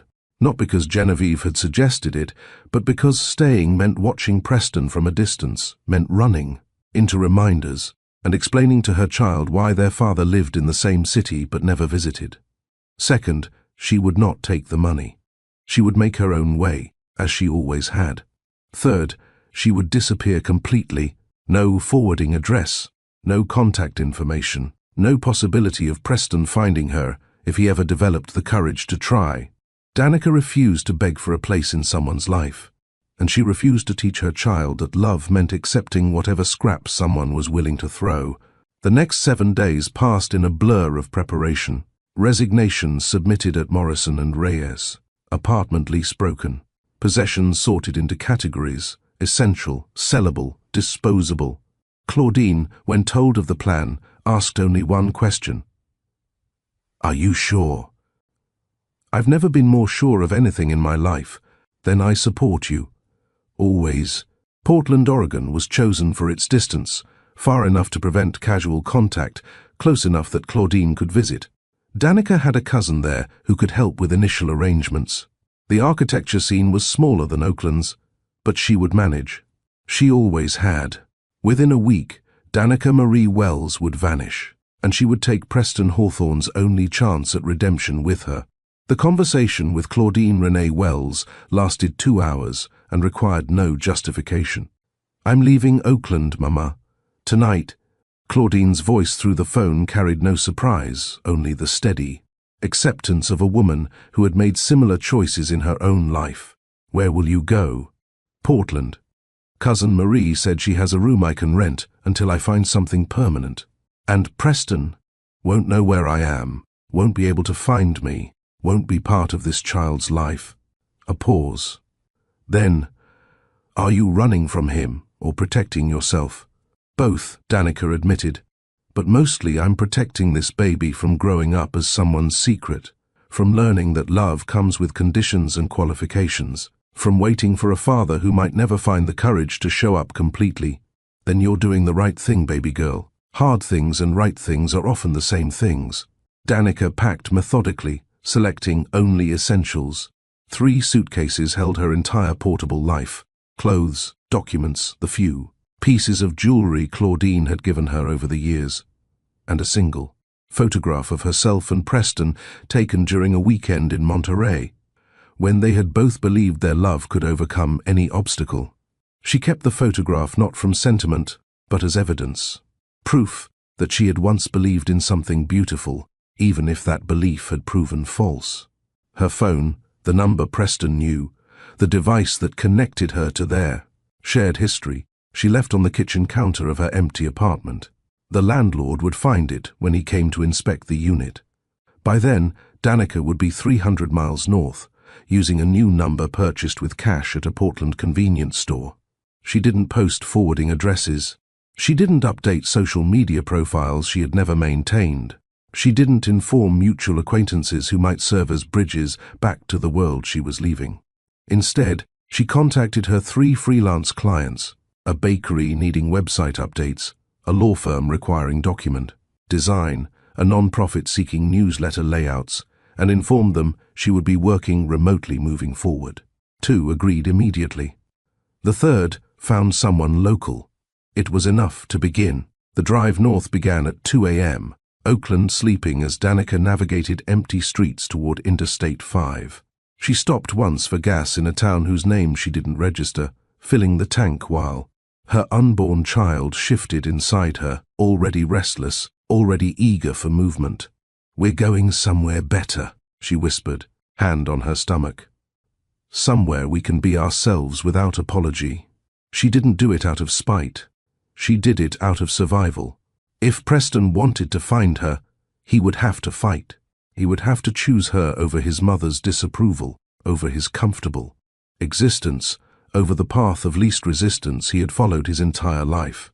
And Preston didn't know how to fight for anything that mattered. 7 days after Danica hung up on him, Preston Edmund Hawthorne III stood outside her Oakland apartment, holding a bouquet of white roses that had cost more than most people's weekly groceries. He had spent the week in negotiations, not with boards or investors, but with himself, wrestling with the voices in his head, his mother's disapproval, his father's legacy, his own fears of inadequacy. But beneath all that noise, one truth remained constant.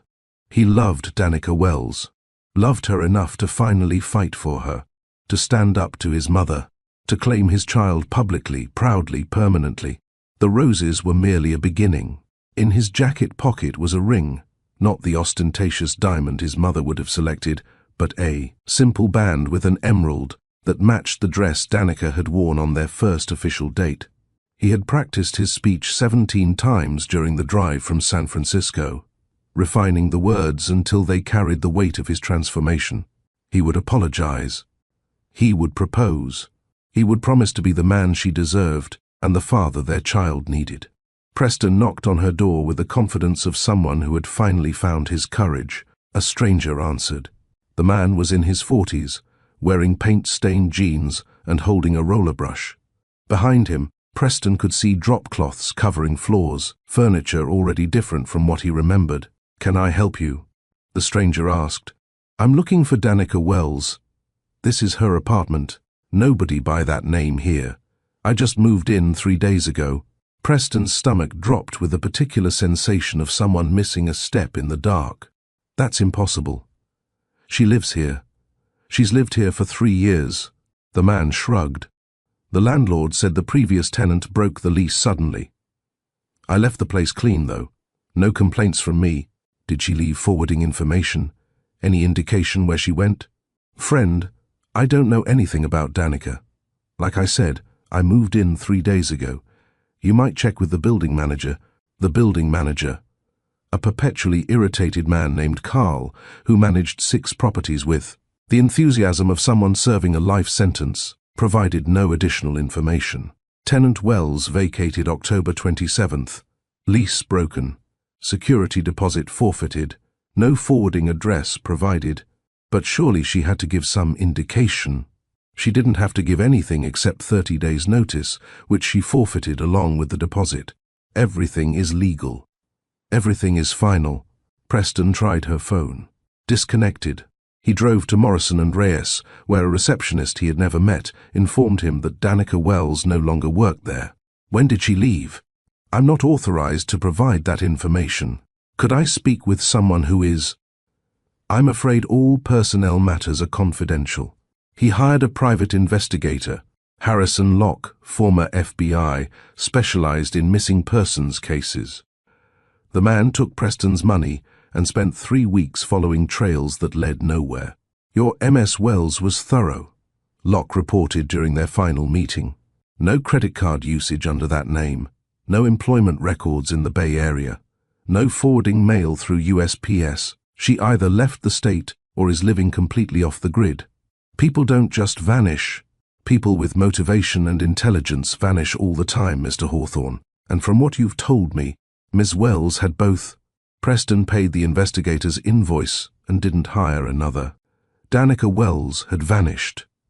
For 6 months, Preston searched with decreasing hope. He checked social media platforms she had never used. He called architecture firms throughout Northern California. He even drove to Sacramento, finding Claudine Wells's address through public records. Claudine answered her door wearing scrubs, clearly just home from a hospital shift. She looked at Preston, with eyes that held no surprise and less sympathy. "Mr. Hawthorne, Mrs. Wells. I'm looking for Danica. I know who you are and what you're looking for. Is she here? Has she contacted you?" Claudine studied him with the clinical assessment of someone accustomed to evaluating pain. "My daughter is a grown woman who makes her own choices. If she wanted you to find her, you wouldn't need to be standing on my doorstep. She's pregnant. With my child. And..." The simple question carried more judgment than any accusation could have. "I want to be involved. I want to be a father." Wanting and doing are different things, Mr. Hawthorne. You had your chance to do it. Now you're left wanting. She closed the door without another word. After 6 months of searching, Preston Hawthorne stopped looking for Danica Wells. He told himself she didn't want to be found. A truth that made the abandonment easier to accept than acknowledging his role in her disappearance. He constructed a narrative where she had chosen to leave, where her vanishing was about her fears rather than his failures. Work became his sanctuary and his prison. He assumed full control of Hawthorne Development Corporation when Genevieve retired at 68, though. Retired meant she simply influenced operations from a distance rather than from the executive suite. Preston transformed into exactly the CEO his mother had always envisioned. Ruthless, brilliant, emotionally impenetrable. The company's value tripled under his leadership. He orchestrated acquisitions that business schools would study for decades. He built towers that redefined skylines in 7 cities. He accumulated wealth that exceeded even his family's historical standards. And he felt nothing. Success was a language he spoke fluently, but which carried no meaning beyond its own expression. Every achievement felt hollow, every victory Pyrrhic. He dated occasionally, women his mother approved of, women who understood that they were auditioning for a role rather than building a relationship. None of them lasted more than 6 months. None of them reached the parts of him that had frozen the day Danica disappeared. He never married. He never had children, at least none he knew about. He never let anyone close enough to hurt him the way her absence hurt him. Something inside him had stopped the day Danica disappeared. Not dramatically. Preston wasn't given to dramatic gestures, but completely. The part of him capable of genuine connection, of vulnerability, of choosing love over safety, had simply stopped functioning. He built an empire. He built nothing else. His penthouse apartment remained a museum to successful solitude. His days followed predictable patterns: work, exercise, carefully controlled social obligations, sleep. He became known for his generous philanthropy, funding hospitals and schools, with the mechanical precision of someone purchasing indulgences. But at night, in the space between consciousness and sleep, Preston sometimes allowed himself to wonder about Danica, about the child who would be walking now, talking now, existing now in some parallel universe he couldn't access. He never searched for them again. But he never stopped looking. Lily Marie Wells was born at 3:47 a.m. on May 15th, in a Portland hospital room where rain drummed against windows and Danica discovered that love could be even more overwhelming than loss. The labor lasted 19 hours. Claudine had wanted to fly up, but her shift supervisor at Sacramento General had denied the time off, and they needed her income too desperately to risk her job. So Danica faced childbirth with only a midwife named Patricia and her cousin Marie who held her hand and whispered encouragement while Danica's body performed its ancient, agonizing miracle. The pain was indescribable, but then Patricia placed a small, squirming body on Danica's chest, and everything else became irrelevant. Lily had Preston's eyes, that precise shade of grey that would shift to blue depending on the light. But everything else was Danica's, the delicate features, the stubborn chin, the full lips that would one day argue brilliantly and smile radiantly. "Hello, beautiful girl," Danica whispered, tears streaming freely for the first time since Preston had left her apartment. "I'm your mama, and you are so wanted." The early years were hard in ways Danica hadn't anticipated. Not the poverty. She had expected that, planned for it, managed it with the same methodical precision she applied to everything. Freelance work provided enough for a small 2-bedroom apartment in the Alberta district. Food, necessities. They didn't have excess, but they had enough. The hard part was the loneliness, not romantic loneliness. Danica had no interest in romance, no energy for anything beyond survival and motherhood. But the particular isolation of raising a child without support, without backup, without anyone to share the wonder and terror of watching a human being develop. Lily's first word was "Mama." Her first steps happened at 11 months, stumbling across their living room toward Danica's outstretched arms. Her first day of preschool resulted in a call from the teacher because Lily had corrected an adult's pronunciation of Tyrannosaurus and refused to apologize for being right. "She's exactly like you," Marie observed during one of her regular visits. brilliant and stubborn, and absolutely convinced she can handle everything herself. "I hope she's better than me," Danica replied, watching 3-year-old Lily construct elaborate towers from blocks, testing architectural principles she couldn't yet name. "I hope she gets all my strength and none of my mistakes." They built their life in careful increments. Danica expanded her freelance business, eventually hiring 2 other designers and establishing a small but reliable firm. Lily grew from infant to toddler to child, each phase bringing new challenges and revelations. When Lily was 5, she asked about her father for the first time. "Where is he?" Danica had prepared for this question, rehearsed answers that were honest without being cruel. "He lives far away." "Why doesn't he visit?" "Because he wasn't ready to be a parent. Some people aren't ready for big responsibilities, and that's okay. But I was ready. I was so ready for you." "Was he sad? When did you leave?" Danica considered the question, owing her daughter honesty even when it hurt. "I don't know, baby. Maybe. But being sad and being ready are different things." Lily absorbed this information with the seriousness of someone processing fundamental truths about existence. "Am I a mistake?" she finally asked. Danica pulled her daughter close, breathing in the scent of children's shampoo and possibility. "You are the best thing that ever happened to me. You were unexpected, but never, never a mistake. You were a surprise, the most beautiful surprise of my life." Lily never pressed further. Even as a child, she possessed an intuition about which questions caused pain and which pain wasn't hers to excavate. They were happy, not perfect. Perfection was neither achievable nor desirable. But I'm happy. They had Friday movie nights with homemade popcorn, Saturday adventures to Portland's parks and museums, Sunday mornings with pancakes shaped like animals and architectural discussions disguised as games. They had inside jokes and bedtime stories, and the particular intimacy of 2 people facing the world as a united front. The call came at 2 a.m. on a Tuesday, the hour when all terrible news arrives. Claudine had collapsed at work. Stroke. Massive. By the time Danica reached Sacramento, her mother was gone. The funeral was small. Nurses from Sacramento General, a few neighbors. Distant relatives who appeared more from obligation than affection.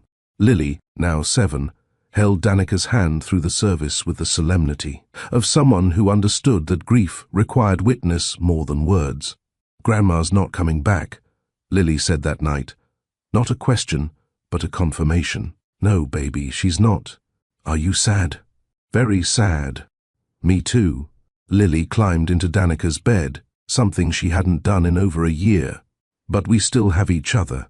Always," Danica promised, holding her daughter close.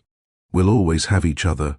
Losing Claudine meant losing her only real family beyond Lily. It meant losing the one person who had known Danica's whole story, who remembered the scared 7-year-old watching, her father leave, and the determined woman who had chosen single motherhood over a half-life with Preston Hawthorne. But it also brought Danica and Lily closer, if such a thing was possible. They became even more intertwined, even more essential to each other's existence. Marie stepped into the grandmother role as much as geography allowed. She attended school plays and birthday parties, provided babysitting when Danica needed to, worked late, and offered the kind of steady presence that children require to feel secure. 2 years passed. Lily grew from 7 to 9. Danica's business stabilized and expanded. Their apartment in Portland's Alberta district became a true home, walls covered with Lily's artwork, bookshelves overflowing with stories and science, a life built on love rather than wealth. For 10 years, happiness was enough. 6 months before she would write the letter that shattered Preston Hawthorne's world, Danica Wells noticed the headaches. They began subtly, pressure behind her eyes during long design sessions, a dull ache at the base of her skull after client meetings. She dismissed them with the casual disregard of someone who had never had the luxury of hypochondria. Stress from running a small business, lack of sleep from staying up to help Lily with increasingly complex homework. Too many hours staring at computer screens, designing websites and marketing materials. She took ibuprofen and continued working. But the headaches worsened. What started as occasional discomfort became daily battles. Morning pain that coffee couldn't cure, afternoon throbbing that no amount of hydration could ease, evening pressure that made reading to Lily an exercise in hidden suffering. Then came the fatigue. Not normal tiredness. Danica had been tired for 9 years, since the night Lily was born. This was different. This was exhaustion that sleep couldn't touch, weakness that had no explanation, a bone, deep weariness that made climbing their apartment stairs feel like scaling mountains. "You look pale, Mama," Lily observed one morning over breakfast, her grey-blue eyes studying her mother with 9-year-old concern. "Just tired, baby. A big project deadline is coming up." Lily accepted this explanation because children trust their parents to tell them when something is truly wrong.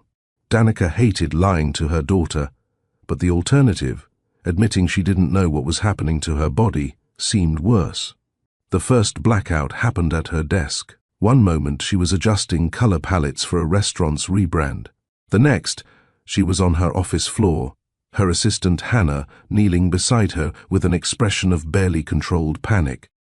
"You just collapsed," Hannah explained. "1 second you were fine, the next you were on the floor. I'm calling an ambulance."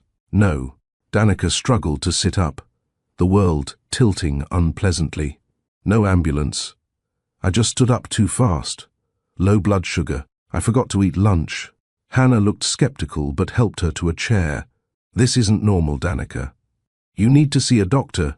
"I will," Danica promised, having no intention of following through. The second blackout happened at home. Lily found her unconscious in the kitchen, called 911 with the competence of a child who had been raised to handle emergencies. This time, Danica had no choice but to seek medical attention. Dr. Sylvia Morrison was thorough, compassionate, and ultimately devastating in her diagnosis. The tests took 3 weeks. Blood work, MRI scans, CT scans, a biopsy that left Danica with a bandage on her abdomen and a growing certainty that whatever was wrong was not fixable. Dr. Morrison, a woman in her 50s with kind eyes and gentle hands, delivered the news in her office on a Thursday afternoon while rain painted Portland grey. "I'm afraid the news isn't good, Danica." Danica sat perfectly still, her hands folded in her lap, her expression composed. She had learned long ago that devastating news was best received without emotion. Emotion could come later, in private, where it wouldn't make others uncomfortable. "Tell me, pancreatic cancer, stage 3, it's already spread to your liver and lymph nodes." The words landed like physical objects, each one adding weight to a burden Danica hadn't known she was about to carry. "Treatment options? We can try chemotherapy, but I need to be honest with you. At this stage, treatment would be about buying time, not curing the disease. We're looking at 3 to 6 months with treatment, less without. 3 to 6 months. Lily would turn 10 in 5 months. Danica would not be there to see it. How long before I'm incapacitated?" Dr. Morrison's expression softened further, if such a thing was possible. 2 months, maybe 3, before you'll need significant help. The fatigue will worsen. The pain will increase. We can manage symptoms with medication, keep you comfortable, but I'm dying. Yes, I'm so sorry. Danica nodded, still composed, still controlled. "Thank you for being direct. I appreciate honesty. Is there someone I can call for you? Family? Friends?" "No. Thank you. I need to process this alone." She left the office with a folder of information about hospice care, support groups, and treatment options she would never pursue. The elevator ride to the parking garage took forever and no time at all. The walk to her car felt both endless and instantaneous. She sat in her 10-year-old Honda Civic in the hospital parking lot for an hour. She didn't cry. Tears felt inadequate to the magnitude of what was happening. She didn't scream. Rage required energy she no longer possessed. She didn't bargain with a God she had never quite believed in. Instead, she thought of Lily. Lily, who was at school right now, was probably arguing with her teacher about the proper pronunciation of some obscure word. Lily, who had her father's eyes and her mother's stubbornness. Lily, who would be alone in 5 months, 3 months, whenever Danica's body finally surrendered to the cancer consuming it. Lily, who deserved so much more than this. The drive home was automatic, muscle memory navigating familiar streets, while Danica's mind wrestled with impossible questions. Who would raise Lily? Marie would help, had already been helping for 9 years. But Marie had her own family, her own children, her own limitations. She could be an aunt figure, a support system, but not a mother. There were no other relatives. Claudine was gone. Thomas had vanished decades ago, and good riddance. Extended family existed somewhere but were strangers, names on a family tree that had never borne fruit. She could arrange for legal guardianship through the state, but the thought of Lily in foster care made Danica physically ill. Her brilliant, sensitive, extraordinary daughter reduced to a case number, shuffled between homes, losing everything familiar along with losing her mother. No, unacceptable. For the first time in 10 years, Danica allowed herself to think about Preston Edmund Hawthorne III, not with longing or regret. Those emotions had been cremated long ago, but with the practical assessment of a mother considering all options for her child's future. Preston was Lily's biological father. He had rights, whether Danica liked it or not. More importantly, he had resources. Lily would never want anything material. The best schools, the best opportunities, the best chance at a future, beyond what Danica could provide, even if she lived another 50 years. But Preston was also the man who had hesitated when told about her pregnancy, the man who had allowed his mother to attempt buying Danica's disappearance, the man who hadn't fought hard enough or long enough to find them. Could he be a father? A real father, not just a financial provider? Danica didn't know. 10 years was a long time.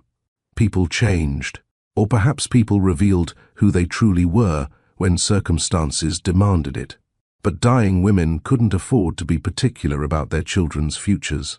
For 2 months, Danica said nothing to anyone about her diagnosis. She continued working, though she reduced her client load, citing personal reasons. She continued helping Lily with homework, though she had to rest more frequently. She continued their Friday movie nights and Saturday adventures, though everything required more effort than before, and she wrestled with the question of Preston.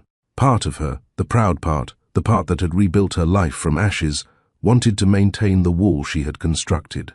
Lily didn't need the Hawthorne fortune. She didn't need a father who might disappoint her. She didn't need the complications that would come with sudden wealth and sudden family. Marie could be guardian. They would manage. They always had. But another part, the mother's part, the part that would do anything to protect her child's future, knew this was pride speaking, not wisdom. Didn't Lily deserve to know where she came from? Didn't she deserve the choice Danica had never given her?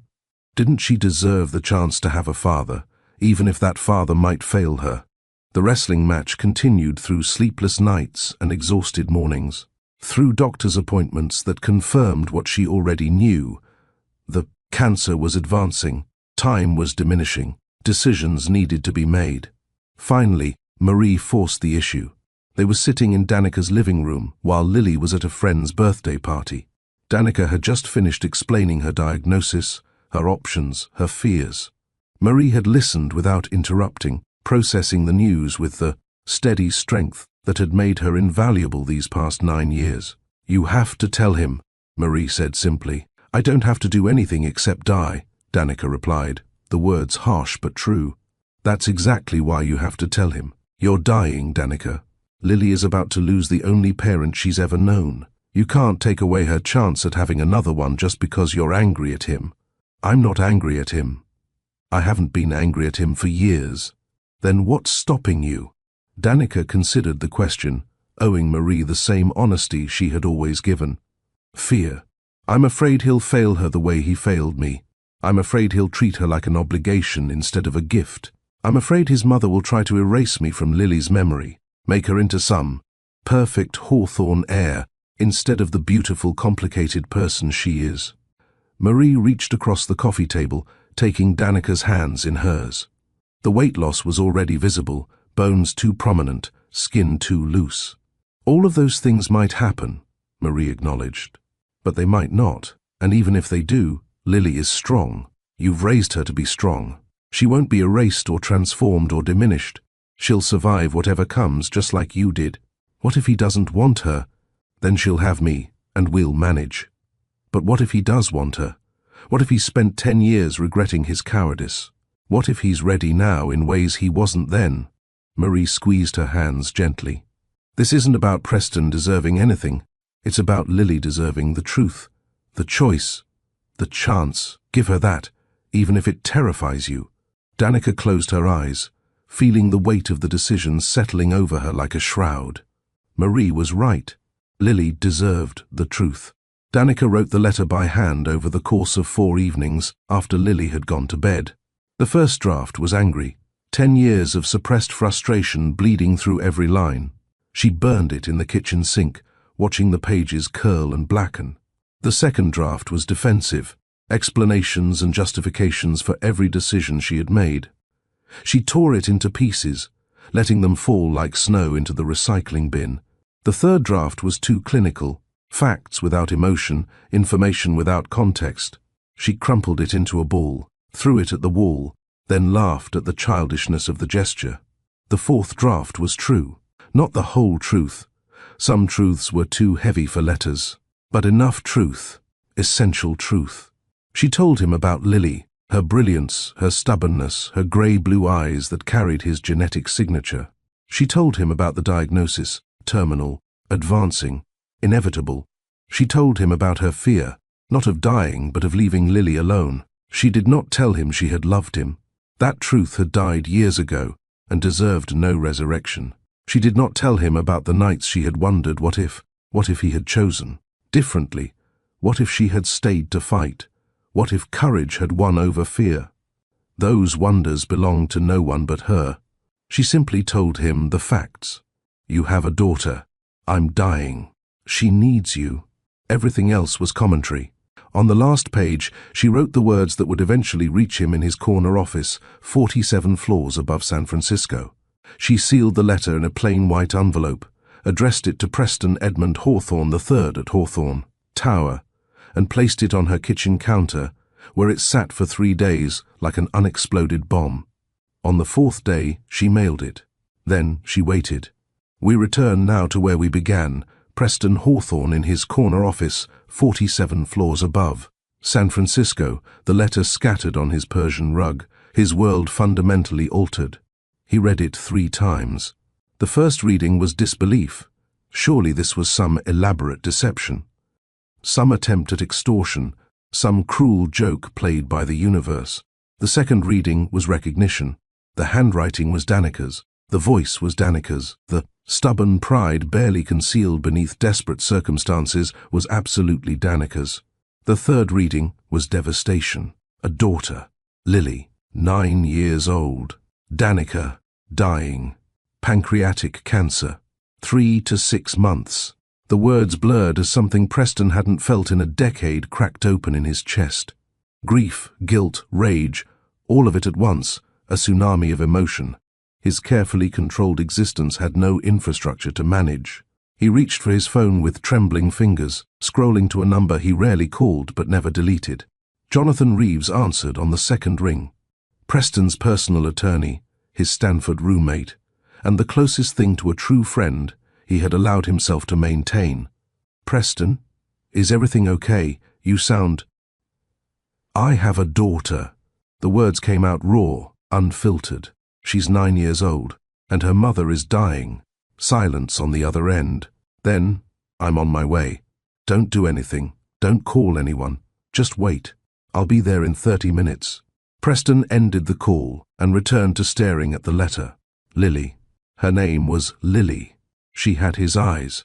She wanted to meet him, and he had approximately 90 days to become the father he should have been for the past 9 years. The letter had been sent. The truth had been spoken. A decade of silence had been shattered by 3 pages of handwritten revelation. Now Preston Hawthorne had a choice that would define not just his future, but the future of a 9-year-old girl who had his eyes and her mother's courage. He could ignore the letter, continue his controlled existence, let lawyers handle whatever legal complications might arise, remain the man his mother had shaped, successful, solitary, safe, or he could choose differently. He could drive to Portland. He could knock on Danica's door. He could meet his daughter. He could try, however imperfectly, however belatedly, to become the man Danica had once believed he could be. The letter had been sent.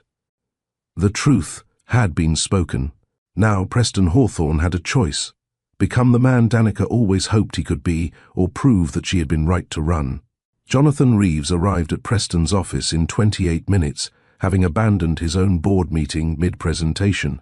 He found Preston exactly where he'd left him during their phone call, sitting behind his desk. The letter spread before him like evidence of a crime or a miracle, depending on perspective. Jonathan read the letter twice, his attorney's mind cataloguing details, while his friend's heart recognized the devastation on Preston's face. "First things first," Jonathan said, shifting into professional mode.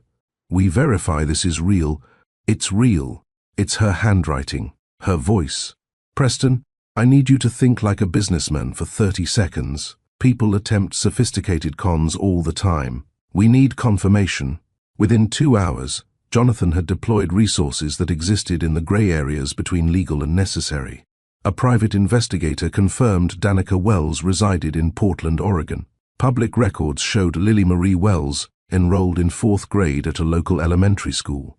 Medical contacts, compensated generously for their discretion, confirmed that a patient matching Danica's description was receiving treatment for advanced pancreatic cancer at Oregon Health and Science University. "It's legitimate," Jonathan confirmed.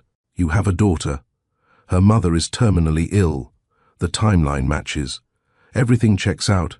Preston stood at his office window, watching San Francisco conduct its evening routines below. "I need to go to Portland." "Yes, but not like this. You're in shock. You need a plan." "I need to see them." "Preston." Jonathan moved to stand beside his friend. "You're about to meet a 9-year-old daughter who doesn't know you. You're about to face a woman you haven't seen in a decade, who's dying, who hid your child from you. This isn't a business negotiation. You can't strategize your way through this." Preston turned to face him. "Then what do I do?" "You be honest. You are present. You show up without agenda or expectation, and you accept that you have no control over how this unfolds." Preston's instinct was to prepare anyway. On his desk, he spread out potential gifts for Lily: an iPad, designer clothes, a gold bracelet from Tiffany's that cost more than most people's monthly rent. Jonathan watched him arrange these offerings with increasing concern. "Stop," Jonathan said quietly. "She's my daughter. I want to give her—" "You want to buy her affection. That's your mother's playbook, not yours." Preston stared at the gifts, recognizing the truth in Jonathan's words. Gifts were his mother's language, expensive bribes disguised as affection. He needed to speak Danica's language, Lily's language. But he didn't know what that was. He put the gifts away. For 3 days, Preston rehearsed what he would say.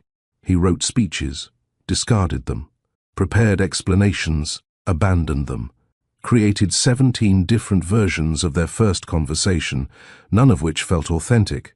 Finally, at 5 a.m. on the 4th day, he stopped preparing. He called Margaret, his executive assistant. "I need you to clear my calendar for next week, maybe longer." "Sir, you have the Singapore delegation on Thursday, the board meeting on—" "Cancel them, reschedule them. I don't care. Family emergency." Margaret, who had worked for the Hawthorne family for 34 years, had never heard Preston use the word family with anything approaching emotion. "Of course, Mr. Hawthorne. I'll handle everything." He drove himself to Portland, refusing the company driver, refusing the corporate jet, refusing every buffer between himself and what waited. The 5-hour drive gave him time to think, to remember, to realize how thoroughly unprepared he was for what came next.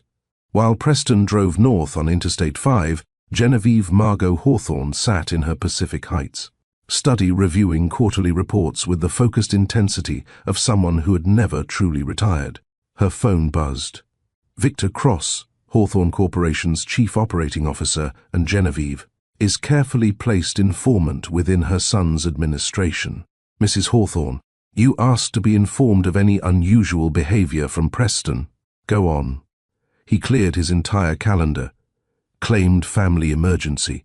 He's been absent for 3 days, and Margaret just informed senior staff he'll be gone indefinitely. Genevieve set down her reading glasses with deliberate calm. Where did he go? Margaret claims not to know, but his car's GPS shows Portland, Oregon. Portland. Genevieve ended the call without farewell. She sat in her study, surrounded by portraits of 4 generations of Hawthorne patriarchs, and felt the familiar sensation of a threat approaching her carefully maintained kingdom. She had believed that particular problem had been eliminated a decade ago. The Wells woman had disappeared, which was payment enough. The crisis had been averted, the bloodline protected, the inappropriate liaison terminated. But now, Preston was in Portland. And Genevieve knew with the certainty of someone who had spent 70 years, reading patterns that the past had returned to threaten the future. She picked up her phone again, scrolling to a number she hadn't called in years. Mr. Garrison, Genevieve Hawthorne, I need you to handle something delicate. Immediately, Richard Garrison, attorney for the kind of problems that never saw courtrooms. Listened to his client's requirements with professional detachment. The Hawthorne legacy would be protected. Again, Preston stood outside apartment 247B in a building that had seen better decades. The hallway smelled of cooking oil and laundry detergent. Children's voices echoed from somewhere above. A television played too loudly through thin walls. This was where his daughter had grown up, where Danica had built a life without him, where his absence had been a defining presence for 9 years. His hand rose to knock, then fell, rose again, fell again. 10 years collapsed into this moment. Every choice, every failure, every moment of cowardice had led to this threshold. Behind this door waited his daughter, a stranger who carried his DNA. Behind this door waited Danica, dying, having summoned him not from love but from necessity. He knocked. Footsteps approached. The door opened, but it wasn't Danica who answered. A woman in her mid-30s stood before him, wearing jeans and a Portland State University sweatshirt. Her expression suggested she knew exactly who he was and had opinions about his arrival. Preston Hawthorne, she said, not a question. Yes. You are? Marie Vance, Danica's cousin, Lily's emergency contact. The person who's been here while you've been elsewhere. The accusation was subtle but present. Preston absorbed it without defense. Is Danica? She's in the bedroom. She's weak today. But she's expecting you. Marie stepped aside, allowing Preston entry into an apartment that was smaller than his office bathroom. But every surface was clean, every item carefully placed. The walls held photographs, Lily at various ages, Danica and Lily together, an older woman Preston recognized as Claudine. No photos of him. His absence was the loudest presence in the room. Marie gestured toward a short hallway. Last door on the left. Lily's at school until 3. You have 2 hours. Preston walked down the hallway on legs that felt disconnected from his body. The bedroom door was partially open. He knocked softly. Come in. Danica's voice, changed but unmistakable. Preston entered the bedroom and stopped breathing. Danica sat propped against pillows in a bed that had seen better years. The cancer had taken weight from her. She was angular now where she had once been soft. Her hair, once thick and lustrous, was thin and brittle. Her skin carried the particular pallor of serious illness.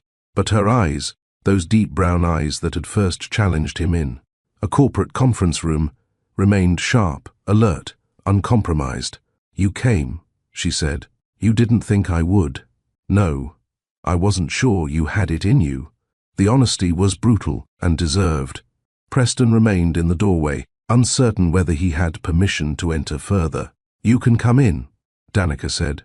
I'm dying, not contagious.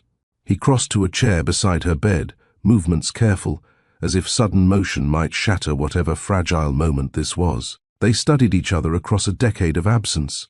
10 years of living, loving, growing, failing. Fragile moment this was. They studied each other across a decade of absence. 10 years of living, loving, growing, failing, all of it written in the lines of their faces.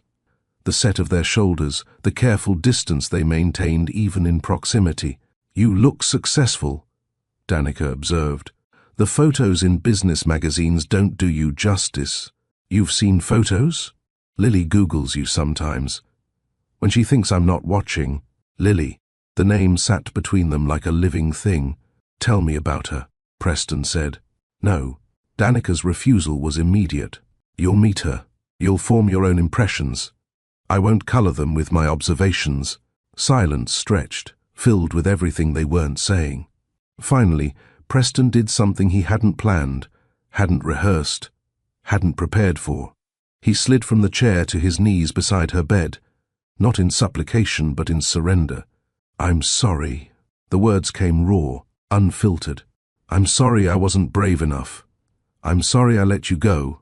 I'm sorry I chose the easy path when you needed me to choose the right one."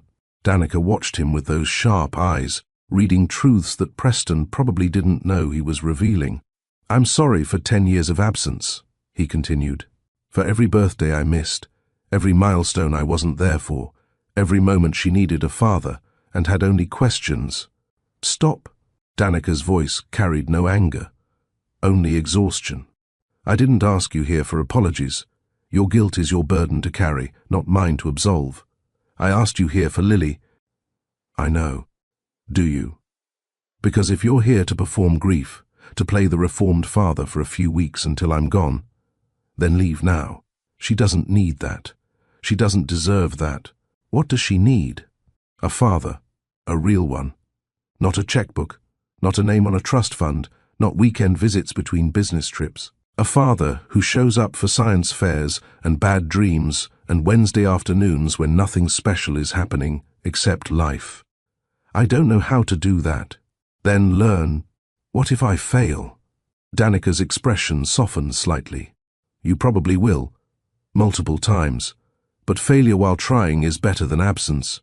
She can forgive mistakes. She can't forgive abandonment. Like you can't forgive mine.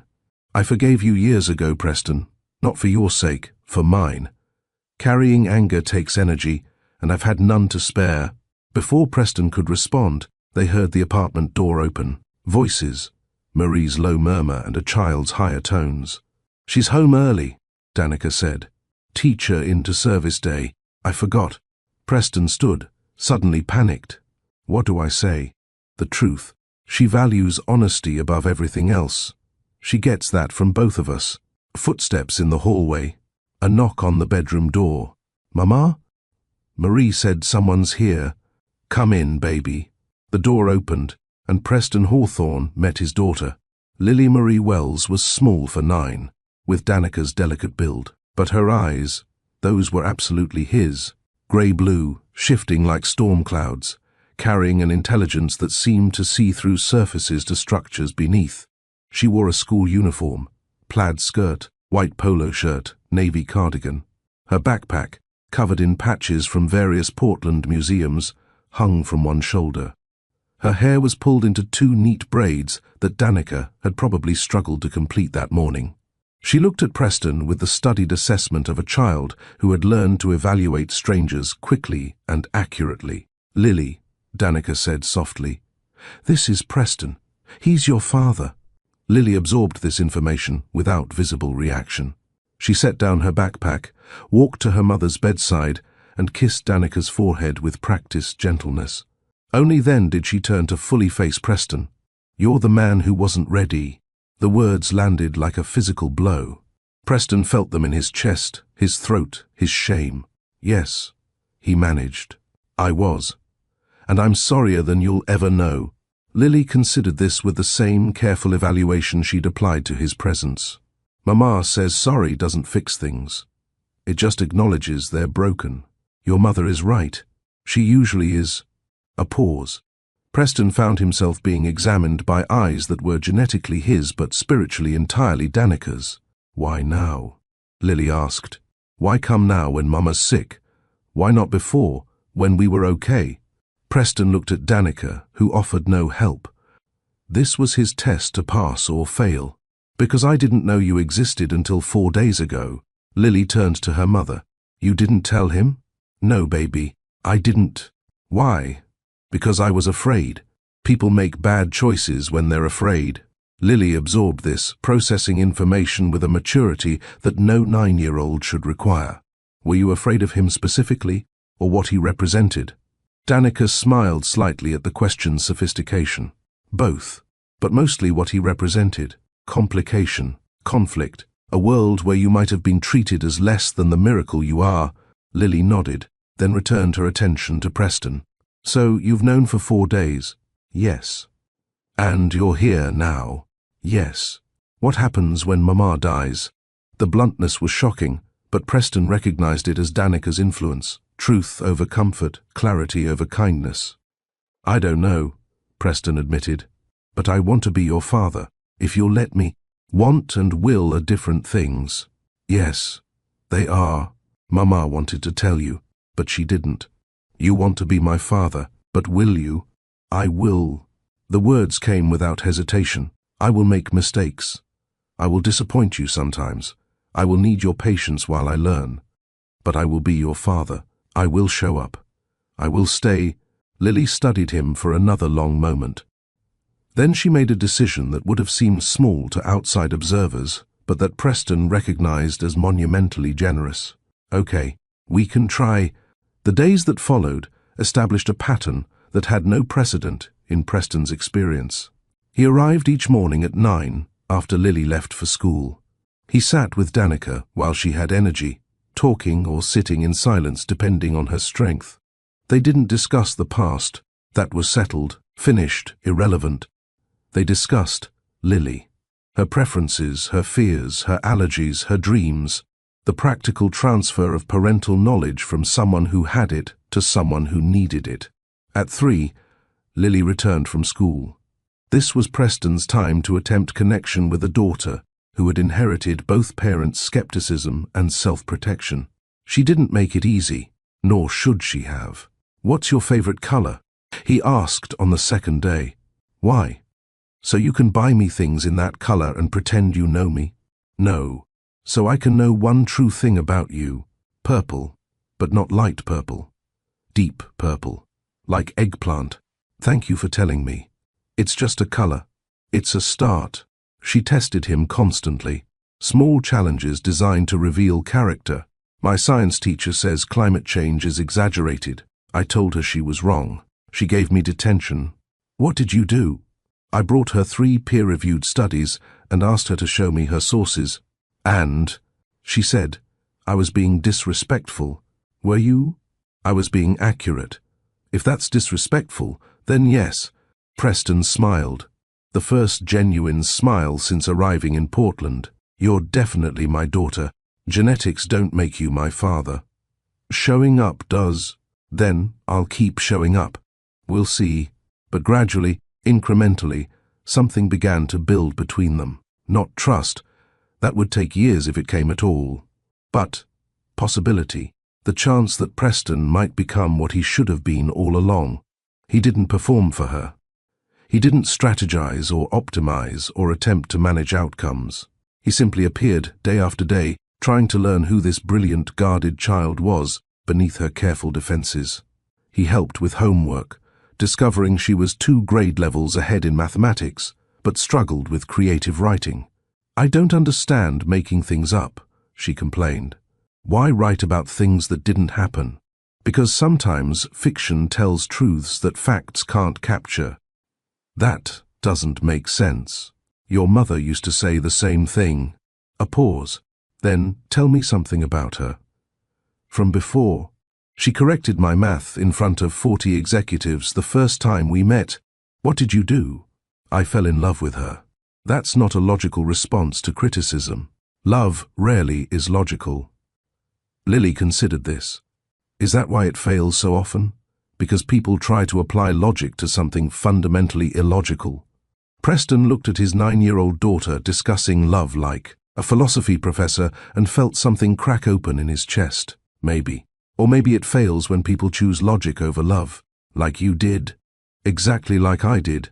2 weeks passed in this strange new rhythm. Preston arranged to work remotely, managing his empire from a laptop in Danica, Liz's living room, while learning to braid hair and pack school lunches. Genevieve called repeatedly. He didn't answer. The board expressed concern. He ignored them. For the first time in 41 years, Preston Hawthorne was exactly where he needed to be. Danica grew weaker daily. The medication kept pain manageable, but couldn't stop the disease's progression. She slept more, spoke less, but watched Preston with Lily constantly, evaluating, assessing, deciding whether her gamble would pay off. "She's warming to you," Danica said one evening while Lily was in the shower. "She's tolerating me. For Lily, that's warming. I want to do right by her. Then don't be you. Be who you could have been if you'd chosen differently 10 years ago. I don't know who that person is. Then invent him. Become him. Choose him every day until choosing becomes a habit." Preston Hawthorne was finally learning to fight. Not in boardrooms with contracts and calculations, but in a small Portland apartment with patience and presence. He was learning that love wasn't a negotiation but a surrender. That fatherhood wasn't a role but a revolution. But the real enemy wasn't guilt or lost time. The real enemy had been watching from San Francisco, waiting for the right moment to protect what she considered hers. The real enemy was about to make her move. 3 weeks into Preston's Portland residence, Genevieve Margot Hawthorne arrived unannounced. Preston was helping Lily with geometry homework at Danica's kitchen table when the knock came, sharp, authoritative, designed to announce importance. He knew that knock, had heard it his entire life at bedroom doors and office thresholds.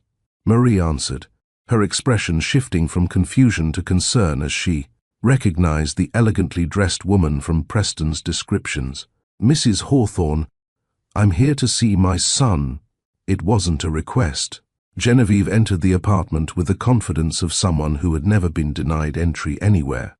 Her eyes catalogued the modest surroundings with visible distaste, the second-hand furniture, the cramped quarters, the evidence of financial limitation that she considered personal failure. Preston stood, instinctively positioning himself between his mother and Lily, who watched. This new arrival with the intense observation skills she had inherited from both parents. "Mother, I see you're still making the same mistakes, Preston." Her voice carried the particular disappointment she had perfected over decades. Not loud, not harsh, just precisely calibrated to wound. "Lily," Preston said quietly, "would you please go to your room for a few minutes?" No. Lily's refusal was immediate. "This is about me. I should hear it." Genevieve's attention shifted to the child, and Preston saw his mother truly look at her granddaughter for the first time. Something flickered across Genevieve's face, recognition perhaps, or calculation. "So this is the child. Her name is Lily," Preston said firmly. "I'm aware. I'm also aware that paternity has not been legally established, that this woman," she gestured toward Danica's bedroom, "disappeared for a decade and has now conveniently reappeared with claims of parentage just as her own situation becomes desperate." "You're suggesting Danica is lying?" "I'm suggesting that desperate people do desperate things, and that the Hawthorne family has resources worth pursuing through whatever fiction necessary." Preston felt rage building, not the cold, controlled anger of boardroom battles, but something hotter, more primitive. The fury of a father whose child had just been dismissed as a scheme. "Get out." The words surprised everyone, including Preston himself. Genevieve's eyebrows rose slightly. "I beg your pardon. I said get out. Leave this apartment. Leave this city. Leave my daughter alone." "Your daughter? You don't even know if—" "She has my eyes," Preston interrupted. "She has my stubborn streak, and my mathematical mind, and my inability to accept incorrect information without challenge. She is absolutely my daughter, and more importantly, she is not your granddaughter." "Preston, you're being emotional." "Yes," he agreed. "I am. For the first time in my life, I'm choosing emotion over strategy, choosing love over safety, choosing my family over your approval." Genevieve's composure cracked slightly. "Your family? A dying woman who hid your child and the product of that deception?" "Yes." "My family." He stepped closer to his mother, close enough that she had to look up to meet his eyes. You bought my silence once. You bought Danica's disappearance. You've bought compliance and performance and the appearance of perfection for 41 years. But you will not buy my daughter. I could destroy you, Genevieve said quietly. Remove you from the company. Cut you off from every resource, every connection, every opportunity the Hawthorne name provides. Then do it. The simple acceptance seemed to shock her more than any argument could have. Do it, Preston repeated. Take everything. The money, the position, the name if you can figure out how. Take it all. But know this, I will still be here. I will still be Lily's father. And you will have lost your son permanently for the temporary satisfaction of control. This was the confrontation Preston had never been brave enough to have at 30. At 24, at any point in his carefully managed existence. But fatherhood, he was discovering, provided courage that self-interest never could. Genevieve stared at her son, as if seeing a stranger wearing his face. You're making a mistake, she said finally. Maybe, but it's my mistake to make. She turned to leave, then paused at the door.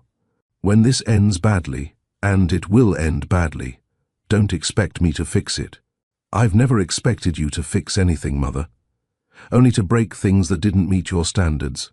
Genevieve left without another word, her heels clicking against the hallway floor with diminishing authority. An hour after Genevieve's departure, another knock came.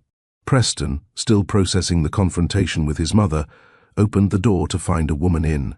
Her 70s, silver hair in an elegant bun, wearing a simple navy dress and a slight smile. Aunt Lorraine?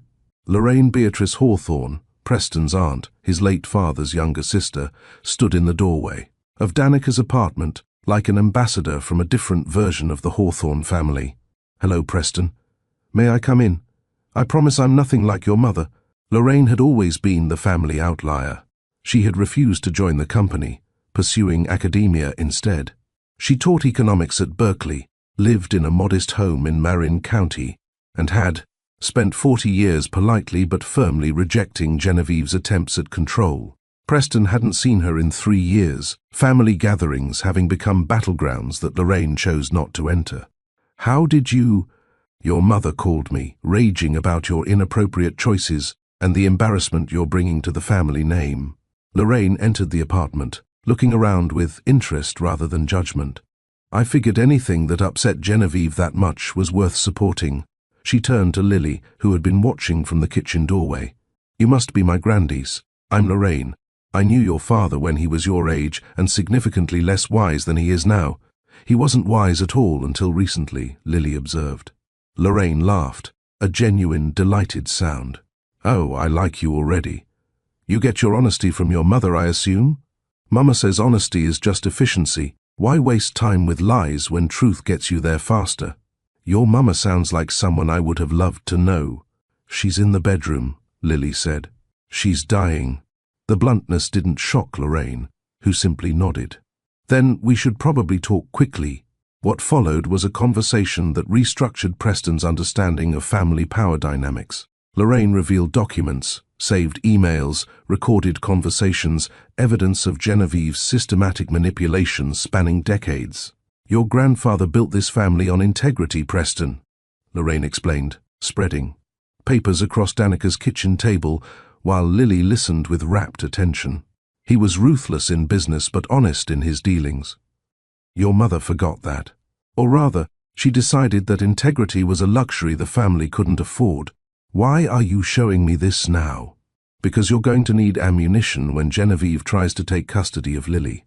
And she will try. It's not about love. She's incapable of that. It's about control. About ensuring the Hawthorne legacy continues according to her design. She can't take Lily. I'm her father. A father who was absent for 9 years. A father whose mother has unlimited legal resources. A father who just chose a dying woman and a child over family expectations. Lorraine's tone was matter-of-fact, not cruel. Genevieve will paint you as unstable, emotional, unfit, unless you're prepared to fight differently than she expects. How? By having allies she doesn't anticipate. Like me, like Jonathan Reeves. Yes, I know Jonathan, and he's already working on your behalf. Like the 3 board members who have been waiting for an opportunity to reduce Genevieve's influence. Preston stared at his aunt with new appreciation. You've been planning this. I've been waiting for you to give me a reason to act. Choosing your daughter over your mother's approval? That's the best reason I could imagine. While Preston battled external threats, Danica fought an internal war she couldn't win. Dr. Sylvia Morrison visited the apartment, a house call that spoke to both Danica's deteriorating condition and the doctor's personal investment in her patient. We're looking at days, maybe a week, she told Preston privately while Lily was at school. Her body is shutting down. We can manage pain, maintain comfort, but she's dying. Yes, I'm sorry. Preston found Danica awake, but fragile, her breathing shallow, her skin translucent in the afternoon light filtering through her bedroom window. The doctor talked to you, she observed. Yes. Days, not weeks. Yes. Danica nodded, accepting this information with the same practical grace she had applied to every challenge. I need to talk to Lily. Prepare her. Do you want me there? No, this needs to be ours. But thank you. That afternoon, when Lily returned from school, Danica gathered her remaining strength for the most important conversation of both their lives. Preston, sitting in the living room, could hear their voices through the thin walls. Danica's weak but determined, Lily's occasionally breaking with suppressed emotion. You are not responsible for my happiness, Danica was saying. You are not responsible for Preston's growth or his failures. You are responsible only for becoming the amazing person you already are. But what if I forget you? Lily's voice, smaller than Preston had ever heard it. Impossible. I'm written into your DNA, your mannerisms, your way of seeing the world. You'll find me in your own reflection, in your own choices, in the way you refuse to accept less than you deserve. What if Preston goes back to being who he was? Then you remind him who he chose to become. But I don't think he will. People can surprise you, baby. Even people who have failed before. You're not scared. No, I'm tired. There's a difference. And I'm at peace because I know you're going to be okay. More than okay. You're going to be extraordinary. That evening, after Lily had cried herself to sleep, curled against her mother's side, Preston sat with Danica in the darkness of her room. Thank you, Danica said quietly. For what? For proving me wrong. For showing up. For becoming someone Lily can depend on. I should have been that person 10 years ago. Yes. But you weren't capable of it then. People grow at different rates, Preston. Some of us are forced to grow up early by circumstance. Some have the luxury of extended adolescence. You're growing now. That matters. Preston reached for her hand, bones prominent beneath tissue paper skin, and held it gently. I loved you, he said. I never stopped. Even when you vanished, even when I convinced myself I had moved on, I loved you. I know. Did you love me? Danica considered the question, owing him honesty in these final hours. I loved who you could have been. I loved moments when that person emerged, usually when your mother wasn't watching. But I couldn't wait for you to find yourself. I had to find myself first. I understand. I know you do. Now, they sat in comfortable silence, two people who had loved imperfectly but genuinely, who had created something beautiful despite their failures. I have 2 requests, Danica said finally. Anything. First, don't let her forget me. Not in a morbid way, no shrines or constant grief. But keep me present in stories, in memories, in acknowledgement that she came. From 2 people who loved her even when they couldn't love each other. I promise. Second, don't let her become your mother's project. Genevieve will try to reshape Lily into something acceptable, something manageable. Don't let her. Lily is perfect in her imperfection. She's stubborn and brilliant and occasionally difficult. Let her be all of those things. I'll protect her. Not just protect. Celebrate. Celebrate her oddness, her questions, her refusal to conform. She's going to challenge every system she encounters. Let her, like her mother, like both her parents, when they're being their best selves. Danica Marie Wells died at 3:15 a.m. on a Tuesday, exactly 10 years and 6 months after she had vanished from Preston's life. She was not alone. Lily lay beside her, one small hand holding her mother's increasingly still fingers. Preston sat in the chair he had occupied for 3 weeks, bearing witness to a goodbye that no child should have to say. Marie was there, having arrived the day before when it became clear the end was approaching. She stood in the doorway, tears flowing silently, grieving both for Danica and for the child who was about to lose her anchor. Danica's breathing had been labored for hours, each inhale a monumental effort. But suddenly, unexpectedly, she opened her eyes fully, completely present for one final moment. She looked at Lily with infinite love, then at Preston with something that might have been forgiven or might have been released. "Be good to each other," she whispered. Then, Danica Marie Wells completed her mission. She gave her daughter a father, whether he deserved it or not.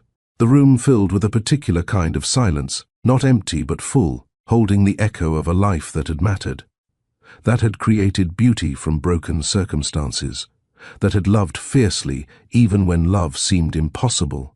The funeral was small but meaningful. Danica's colleagues from the design world, parents of Lily's classmates who had become friends, Marie and her family, Lorraine, representing a different kind of Hawthorne than Genevieve had ever embodied, Jonathan Reeves, present as both legal counsel and emotional support. Genevieve did not attend. Her absence was a gift. Lily delivered the eulogy with the same direct honesty that characterized everything she did. "My mama wasn't perfect. She made mistakes. She made choices that hurt people, including herself. But she loved me completely. She taught me to be strong without being cruel, smart without being superior, independent without being alone. She was the best mother I could have had, and now she's gone. But I'm still here, and I'm going to make her proud by becoming everything she believed I could be." Legal matters resolved quickly. Danica had been thorough, will be updated, guardianship clearly stated, no room for challenge. Custody transferred to Preston with Marie named as co-guardian should anything happen to him. Genevieve made one attempt at legal intervention, claiming Preston's emotional instability and recent erratic behavior made him unfit. Lorraine's evidence, Jonathan's legal expertise, and the unified front of 3 board members threatening to expose decades of financial manipulation ended that attempt before it reached a courtroom. Preston stepped back from his CEO role, promoting Victor Cross to manage operations while he retained ownership, but not daily involvement. The board, relieved to have stability after weeks of uncertainty, approved unanimously. "You're walking away from everything you built," Jonathan observed. "No," Preston corrected. "I'm walking toward everything that matters." Saturday morning, Portland had given way to a modest house in Marin County, close enough to San Francisco for necessary business but far enough for independence. Preston stood in the kitchen making pancakes, a skill he had learned through YouTube tutorials and multiple failures. Lily sat at the counter, reading a book about molecular biology that was intended for high school students. "Those are burning," she observed without looking up. Preston flipped the pancake, finding it indeed darker than intended. "They're caramelized. They're carbon. Carbon is essential to life, not when it's supposed to be breakfast." They had developed this rhythm, gentle teasing that never crossed into cruelty, honest observation that never became harsh criticism. It wasn't the family either of them had planned, but it was the family they were building. Lily still challenged him constantly, though the challenges had shifted from tests of commitment to negotiations of boundary. "Can I get a tattoo?" "When you're 18.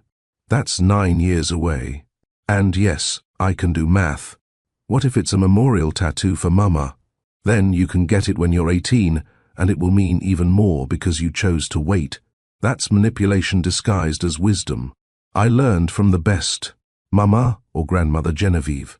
Both, unfortunately, they visited Danica's grave every Sunday, not from obligation, but from choice.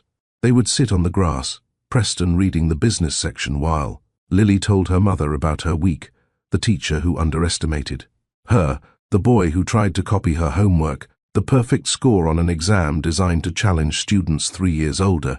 "She would have been proud of you," Preston would say. "She was proud of me," Lily would correct. Past tense doesn't erase present truth. 3 months after the funeral, Lily had started calling him Dad. Not consistently, not consciously, but occasionally, when she was distracted or excited or forgot to maintain distance. "Dad, look at this article about CRISPR gene editing." "Dad, can we get Thai food for dinner?" "Dad, you're wearing 2 different socks again."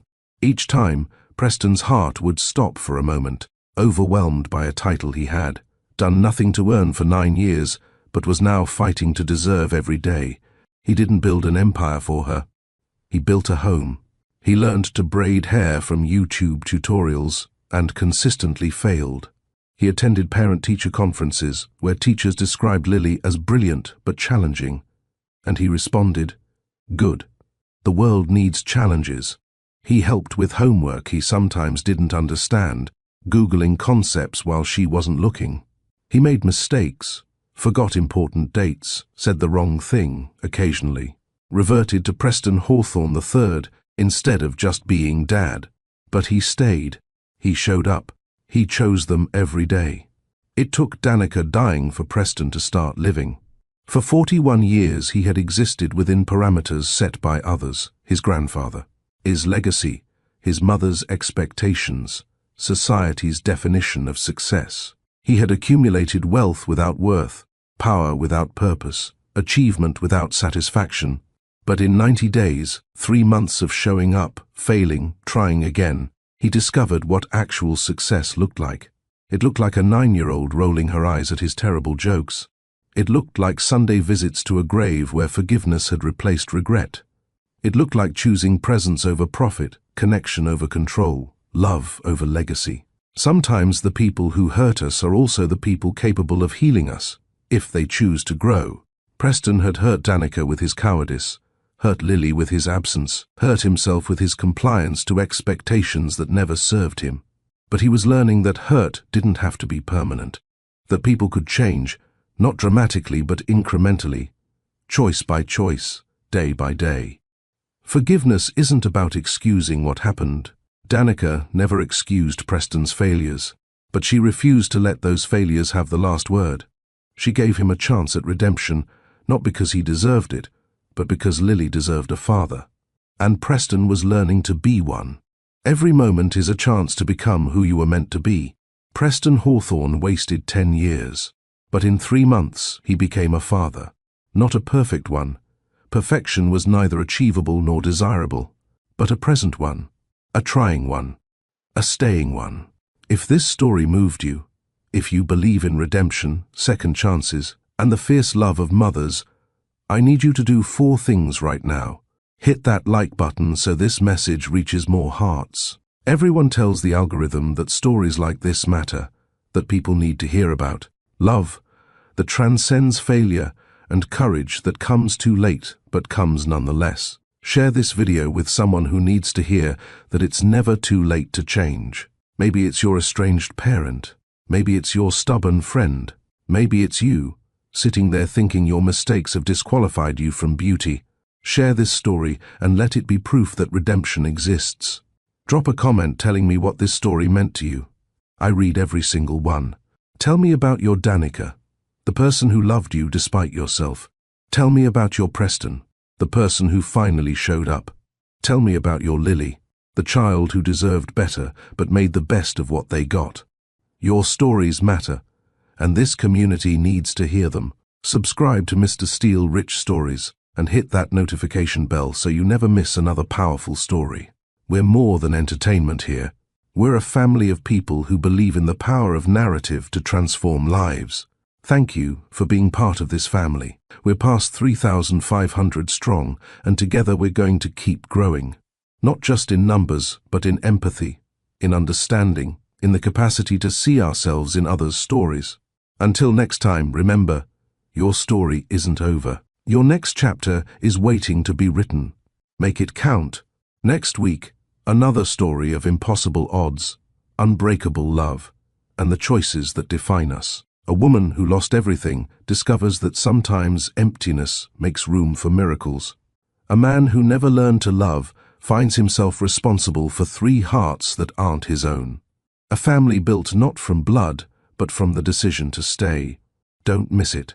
Because every story we tell is really about you, your capacity to change, your ability to love, your power to become more than your mistakes. See you next week, family.